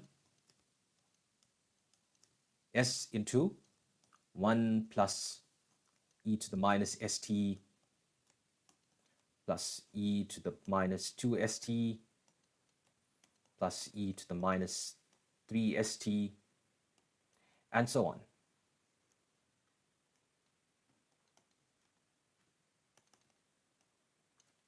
So this term within brackets, we can actually see that it converges. We can use the binomial theorem. So let's just remind ourselves quickly. So if we have 1 plus x squared plus x cubed and so on, this is equal to 1 over 1 minus x. That's by the binomial theorem. So similarly, we just substitute x with e to the minus st. So we have 1 plus e to the minus st plus e to the minus 2st plus e to the minus 3st, and so on. And this is just going to give us 1 over 1 minus e to the minus st. So that's what this entire term in brackets comes to. So what we have literally just shown, if we bring everything down here, is that the Laplace transform of our periodic function, f of t, is equal to f1s multiplied by that, which is 1 over 1 minus e to the minus st. So that is it. This is our main result. That is our main finding. This is the Laplace transform of a periodic function. And this is the derivation associated with that. So how would you implement this? You would implement this exactly as the way it's written. So if we have some kind of periodic function, we'll just do a simple periodic function where we have just something repeating. Maybe that's repeating like that. Then it's coming down, and then it's going again.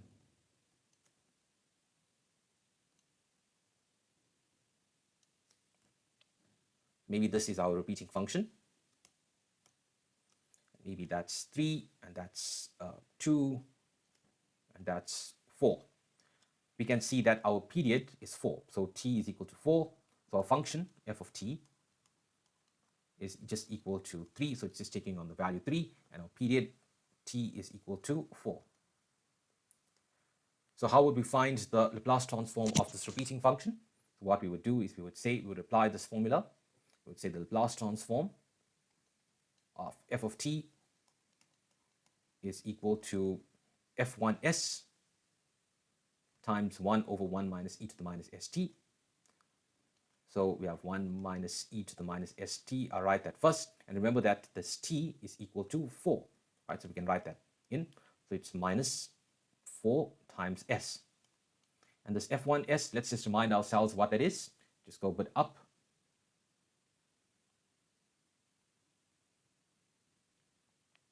So this f1s, we can see in this derivation, was the integral from 0 to t of f of t e to the minus st. So let me just write that down here. So f1s is equal to the integral from 0 to t of f of t and then e to the minus st dt. Okay, so we have the integral from 0 to 4. However, we can see that from 2 to 4, this value is 0. There's no value there. So this integral is going to be 0. So there's no point in integrating from 2 to 4. So we can just integrate from 0 to 2. Integrate from 0 to 2. And f of t, so that function is just 3. So we have 3 times e to the minus st dt. Then we have 1 over 1 minus e to the minus 4s. That's 4s. And we just integrate that. We can bring out this 3. And if we integrate it, integral of e to the minus st is e to the minus st. And then we have to divide by minus s. And this is integrated from 0 to 2.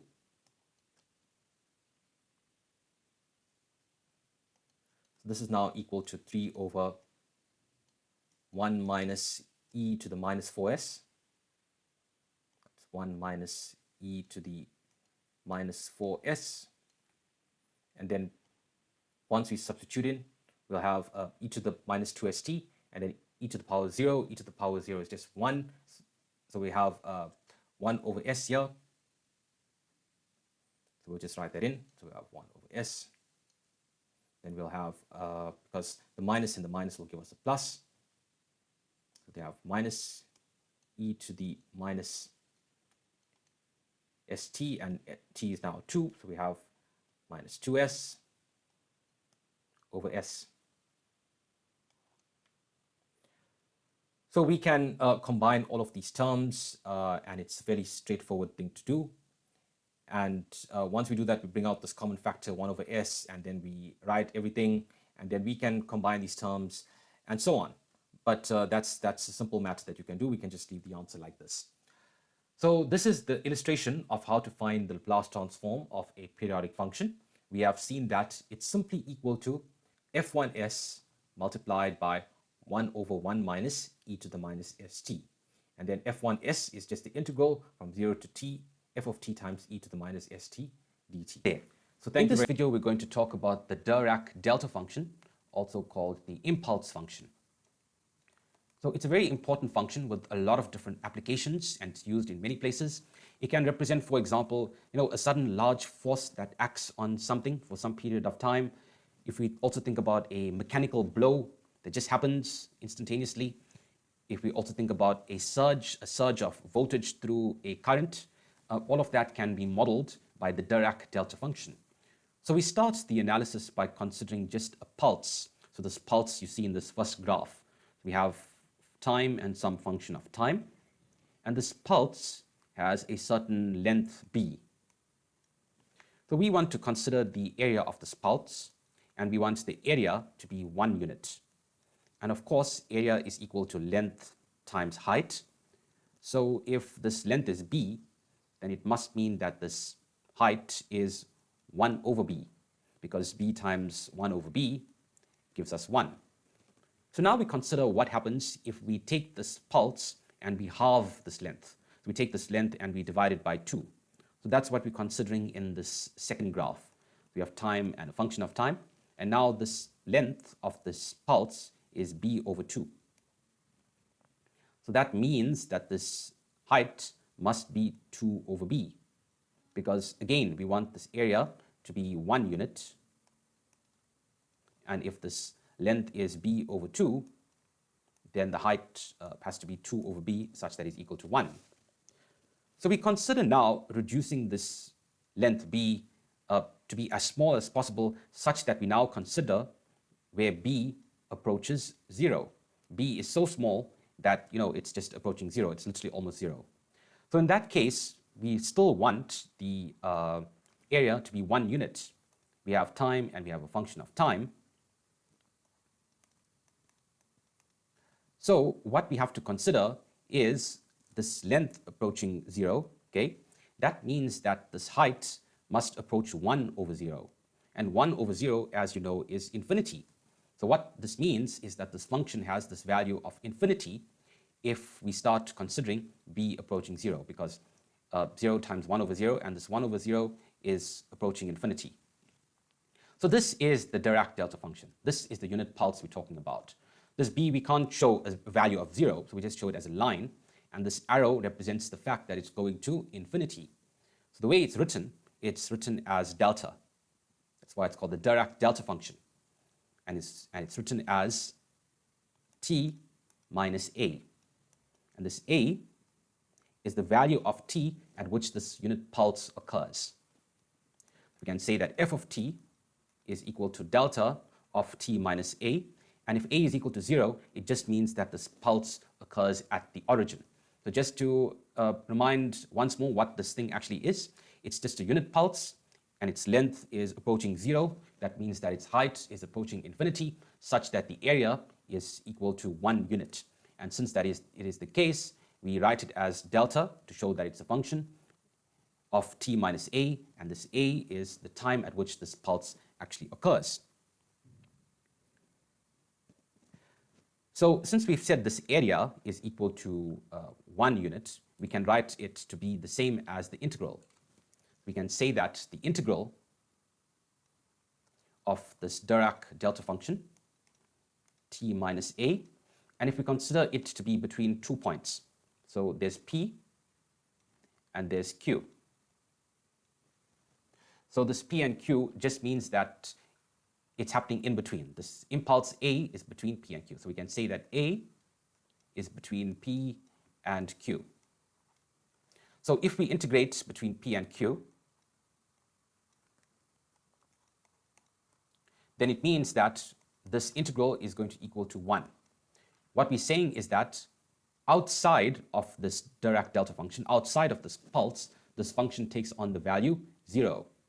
So we can say that between a, so how we'll write it is that we'll say that this Dirac-Delta function of t minus a, it's equal to infinity when t is equal to a, and it's equal to 0 everywhere else, so when t is not equal to a.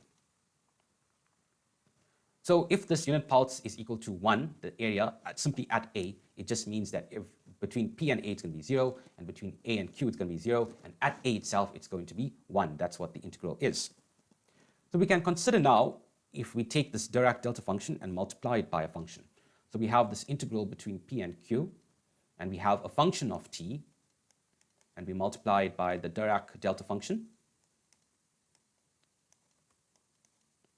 So what is this integral going to be? So let's understand what's happening here. So this Dirac-Delta function, as we had just written, it's equal to 0 everywhere else where it's not equal to a, where t is not equal to a. So if we're just considering one single fixed value of t that's at a, it means that this function of t just has that single value at this particular point. So this function would take on a single value at this point a. So we can rewrite this integral as being integral from p to q f at a times delta t minus a. So we have just said that this function takes on just a single value f at a when t is equal to a. So what this means is that f of a is just a constant. We can take it out of this integral and take it out of this constant, take it out of the integral. We can say that this is equal to f of a times this integral from p to q of delta t minus a dt. And what this is just going to equal to, since this integral is equal to 1, which we have just seen, it's just going to equal to f of a. So if, as an illustration, we're taking the integral from 1 to 3 of some function, t squared plus 4, and we're multiplying it by the Dirac-Delta function, delta into t minus 2 dt. So what we're saying is that this pulse occurs when t is equal to 2. So this is just equal to then this function at 2, which is just substituting 2 inside t squared plus 4. So we have 2 squared plus 4, which is just equal to 8. So it's as simple as that. And then lastly, we can actually now consider the Laplace transform of the Dirac-Delta function. So the Laplace transform of the Dirac-Delta function. What is it going to be? Well, we can use this analysis that we've just used.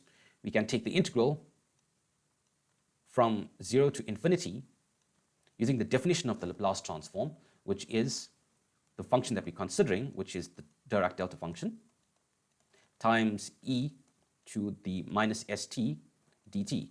And what have we seen? We have seen that it's just equal to the function at that certain given point. We can think of this 0 as being our p and this infinity as being the q.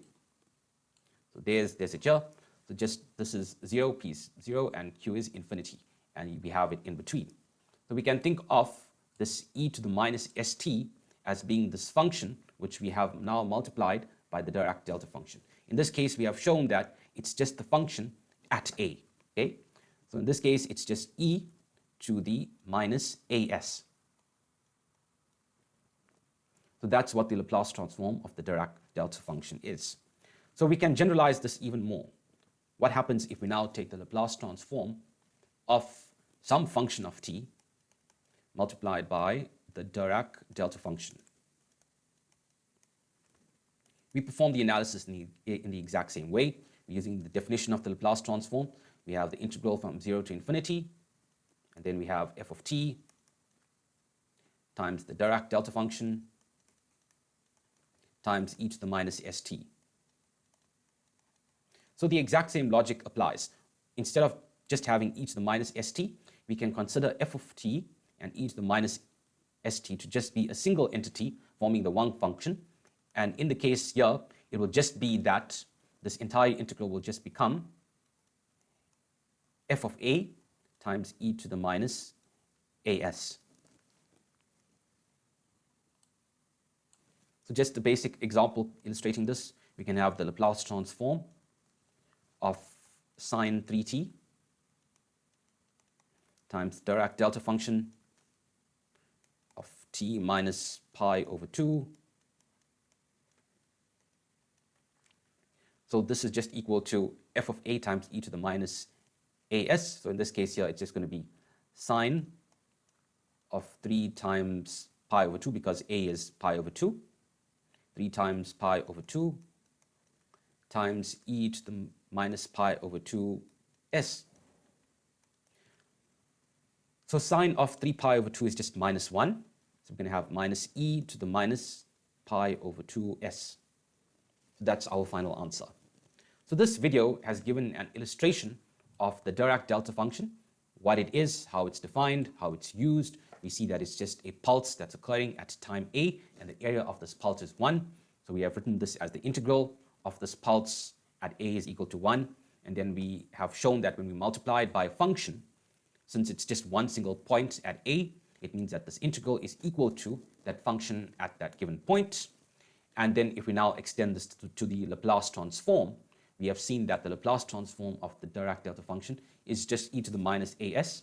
And then if we multiply it by a function and take the Laplace transform of it, it's just that function at that value times e to the minus as, which we then demonstrated with a simple example. So in this video, I'm going to try and give the most simplest explanation possible of what exactly is convolution, what is the convolution theorem, and I'm going to do it in the context of Laplace transforms. So if you go to many different textbooks and resources on the internet and many other YouTube videos, what you would see is that convolution is given as this f star g, and it's equal to this integral from 0 to t of f of tau times g of t minus tau.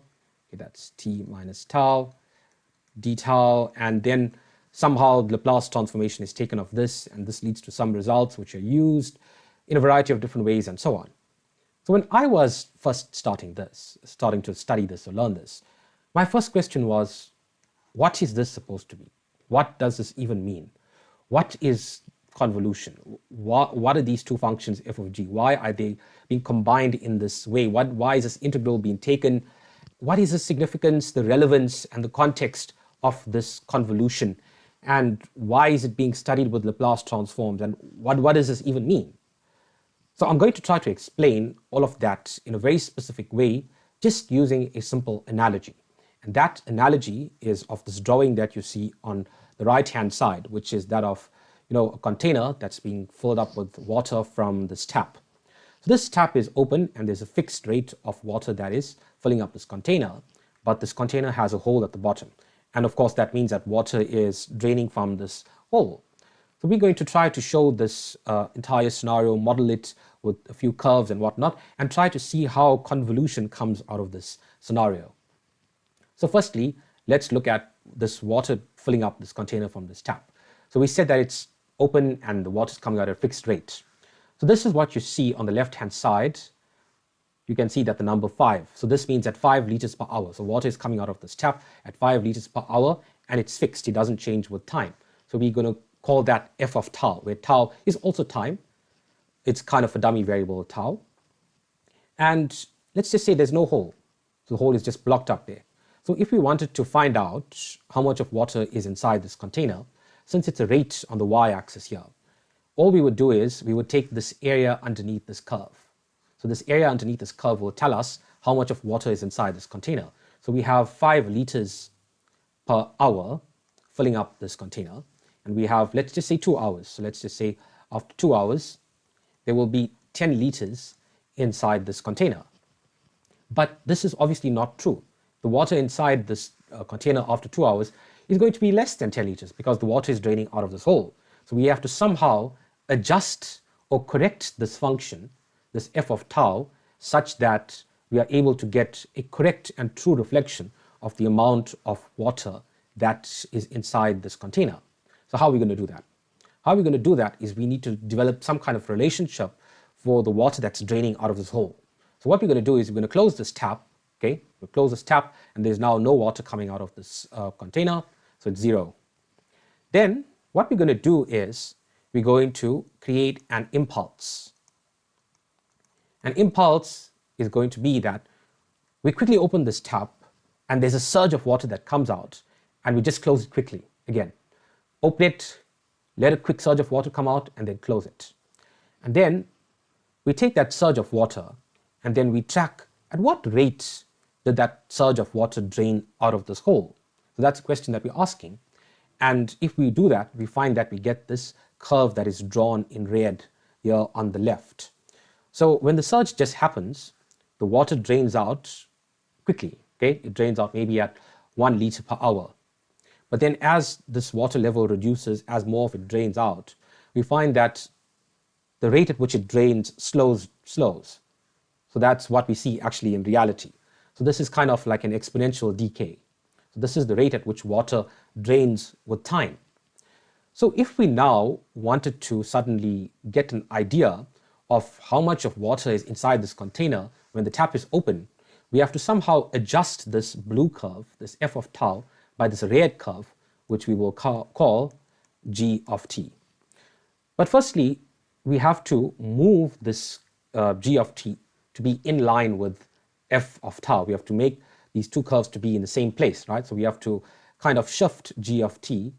We have to move it here, and then we have to redraw it to be directly below f of tau.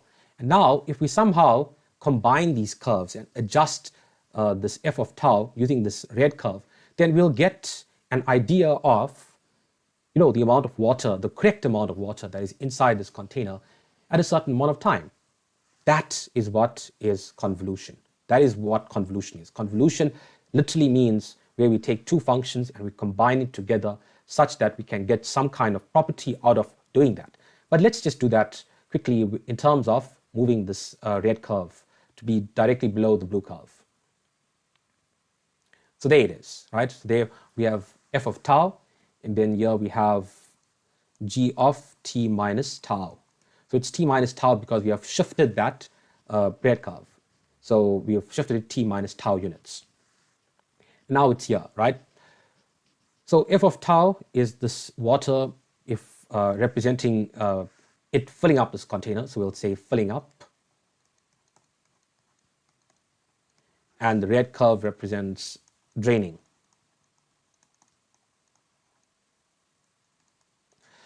Now we have to adjust this curve, okay? We can see that for the red curve, all the values are less than 1 because it's a decaying function. So if we combine these two curves, we're going to get exactly how much of water is inside this container at any given moment in time. So we have to multiply them, right? That's what we have to do. So if we multiply them, we get a curve that looks like this.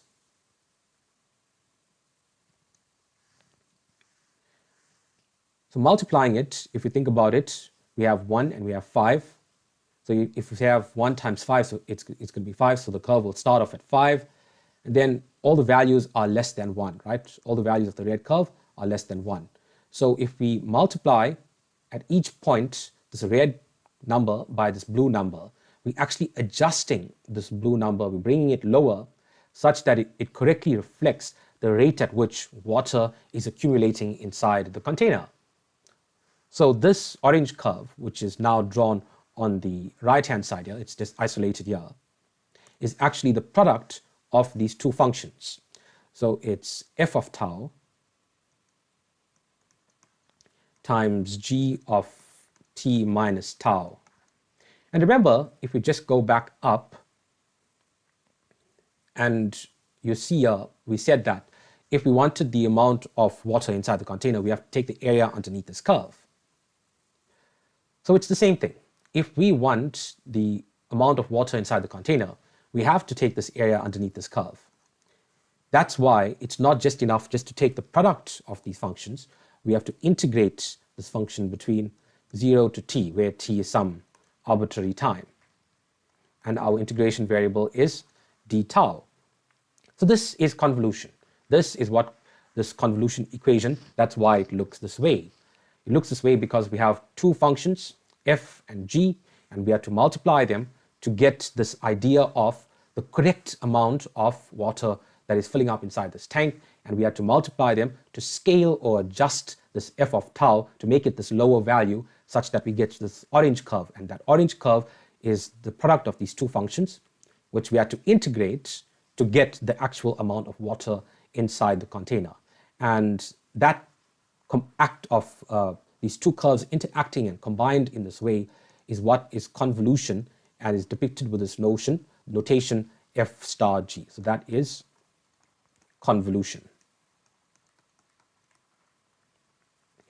So this is a very important concept, and it's used in a lot of different fields of process control and control theory and so on. But in any way, what we're now going to consider is the Laplace transform of convolution.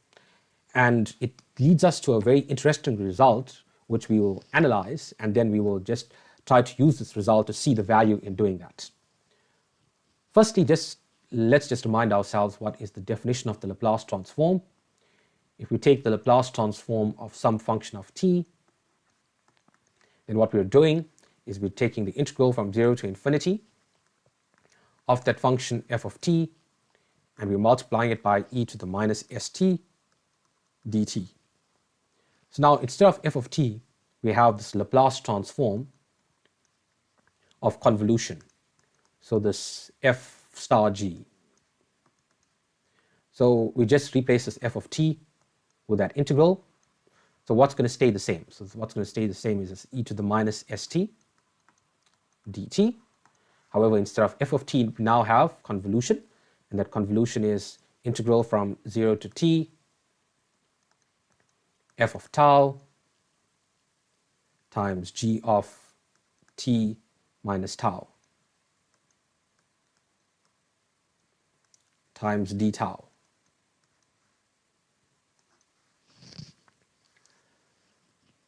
So we're going to proceed with this derivation, and it's going to lead us to this interesting result.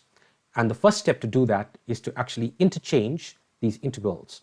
So this inner integral is going to become this outer integral, and what is this outer integral is going to become this inner integral.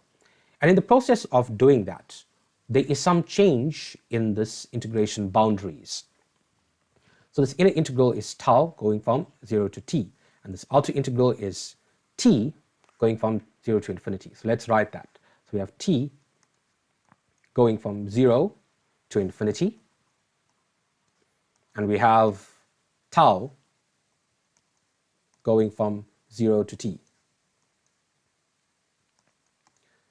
So let's just think about t for a second there.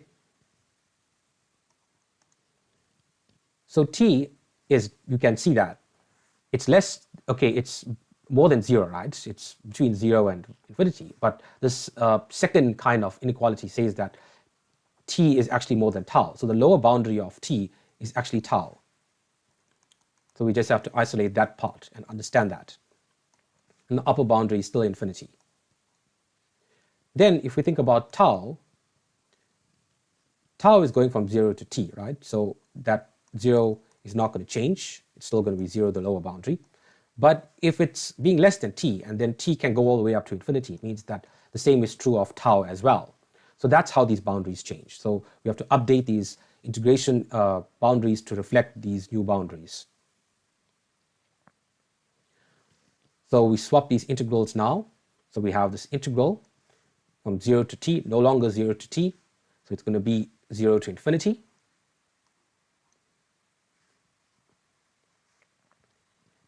And this is with respect to tau, and we're making tau the outside integral. However, f of tau can actually come out because it is only with respect to tau. We can write that. And then d tau becomes the outside integral. So we'll write that here. So now we have the inner integral, and that is t going from 0 to infinity, but however we now showed going from actually tau to infinity. And what's left is just g of t minus tau times e to the minus st, e to the minus st d tau.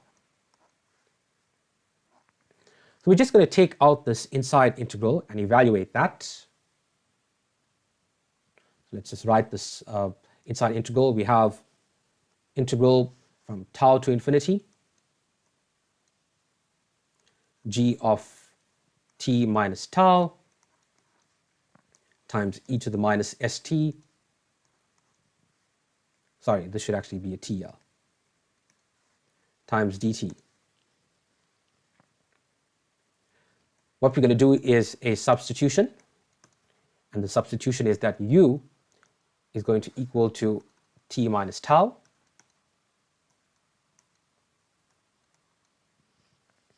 So that means that du is going to equal to dt, and that t will equal to u plus tau. Also, these boundaries will change, so t is going from tau to infinity. So if we substitute tau inside here, it means that the lower boundary is going to be 0, because tau minus tau will be 0, and this infinity won't change as the upper boundary. So let's write this in terms of u. So we have the integral now of u going from 0 to infinity. Then we have g of u times e to the minus st. However, t is u plus tau. We'll just incorporate that. Then we have du, because dt is equal to du. We can just separate out this exponents. So we have this integral from 0 to infinity of g of u times e to this minus su times e to the minus s tau times d of u, du. However, since this integration variable is u, both s and tau are constants inside this integral. So we can actually bring this e to the minus su out of, s tau out of it. We can write it out of the integral. So it becomes e to the minus s tau here. And this du, we can just write it a bit closer. But now, look at what we have. We have integral 0 to infinity, some function times e to the minus s of that function variable. Let's look at the definition of the Laplace transform. It is literally the exact same thing. So what we're saying that is this term here is the Laplace transform of G. So that's our important finding here for this inner integral. This thing becomes e to the minus s tau times this Laplace transform of G of t. U and t are of the same quantity. Remember that tau is a constant here. So it's literally, the u is basically in the same dimension as t. We can take this result and substitute it into our convolution equation that we have written here initially. So this inner integral is basically this e to the minus s times tau times the Laplace transform of G. So we're just going to take that and we're going to complete that. So we're going to take this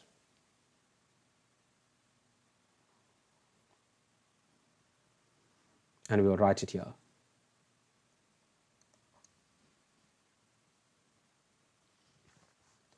So the Laplace transform of this convolution is equal to this integral from 0 to infinity. Then we have f of tau. Then we have e to the minus s tau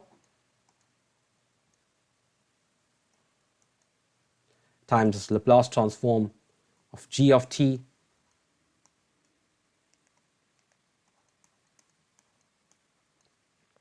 multiplied by d tau. And if we now consider this, what is that?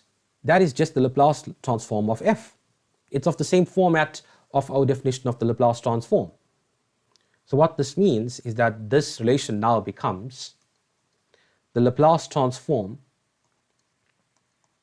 of f of t times the Laplace transform of g of t. So this is actually what is called the convolution theorem.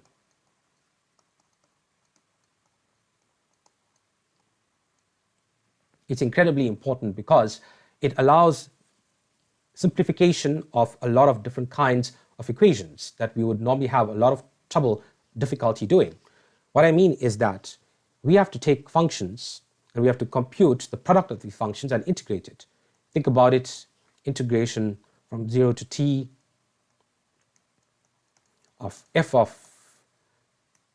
this function times g of this function. It can become quite difficult to evaluate this integral. However, we can say that this integral is the same as finding the Laplace transform of f, then finding the Laplace transform of g, then multiplying the two, and it will give you the Laplace transform of the convolution.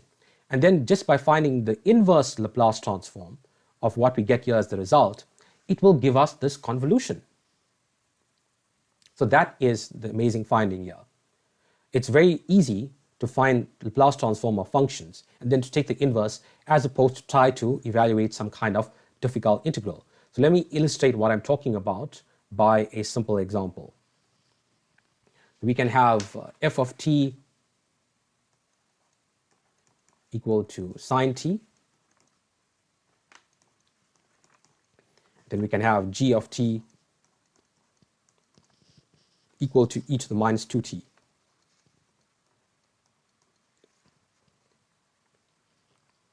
So if we want to take the convolution, this f star g, what we would need to do is we would have to integrate from 0 to t, And now this f of t becomes f of tau. So we would have sine of tau times g, I'll just write it here at the top, f of tau times g of t minus tau. So this becomes e to the minus 2 into t minus tau. And then we need to integrate this with respect to tau. So this is not really that difficult an integral. It's kind of manageable. We would have to use integration by parts, but it would take us quite a long time. There would be quite a number of steps involved in doing this. So it's probably much easier to use the convolution theorem. And the convolution theorem says that we just take the Laplace transform of f and g, then we multiply it together, then we take the inverse of that result, and we get this convolution. So let's try that out. So firstly, the Laplace transform of f of t is equal to just the Laplace transform of sine t, which you can just check in your standard transforms, and then you can see it's 1 over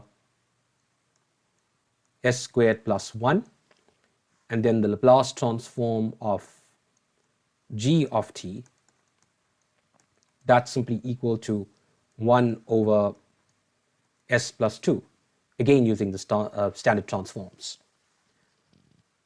So this Laplace transform of the convolution is equal to just the product of these two quantities that we have just written now. So it's 1 over s squared plus 1 s plus 2. So to find the convolution, all we have to do is just take this inverse Laplace transform of 1 over s squared plus 1 s plus 2. So this is a very straightforward thing to do using partial fractions. I've illustrated this in previous videos. So all we have to do is we take 1 over s squared plus 1 s plus 2, and then what we do is we say that this is equal to, when we break it apart, we have a over s plus 2, then we have plus bs plus c, where these a, b, and c are coefficients we have to determine quickly, and this is divided by s squared plus 1. And then we take these two equations, multiply both sides by this denominator that's on the left. We get 1 is equal to a into s squared plus 1, and we get plus bs plus c into s plus 2, and then if we expand the right hand side out, then we get as squared plus a, then plus b times s plus s, which is s squared, then plus 2bs plus cs plus 2c.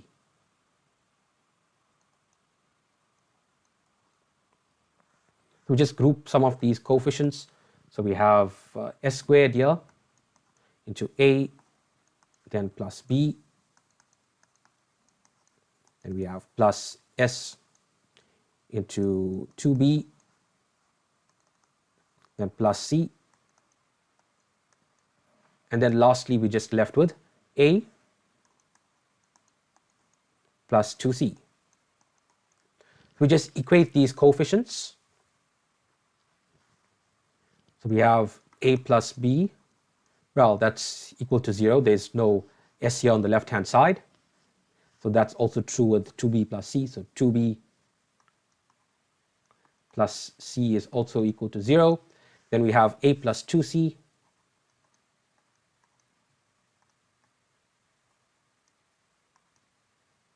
A plus 2c, that's equal to 1. So we can solve this quite easily. So if a is equal to b, that means that b is equal to minus a. So that means that here c is equal to minus 2b, and if b is equal to minus a, c is equal to just 2a, then that means that this equation becomes a plus 2 times c, and then c is equal to 2a. So we have 2 times 2, which is 4. So we have 4a equal to 1. So this implies that a is equal to 1 over 5. And then we can carry on in this manner. That means that b is equal to minus 1 over 5 because b is equal to minus a. And then c is just equal to 2 times a. So that's just 2 over 5. So substituting all of these things inside our partial fractions, what this means is that our 1 over s squared plus 1, s plus 2 was equal to a. So a is 1 over 5. So we have 1 over 5 into 1 over, so that's a 5 not an s. We have s plus 2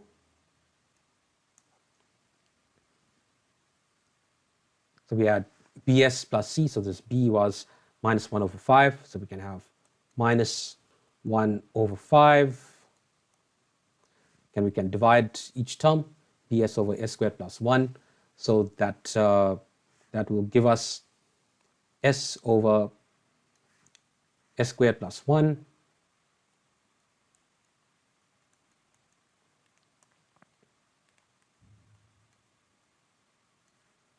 and then we have plus c over s squared plus 1. C was 2 over 5. We have 2 over 5.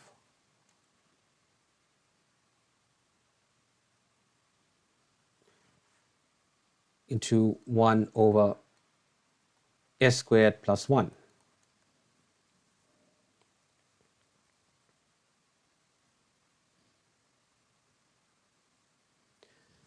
If we take the inverse Laplace transform of this,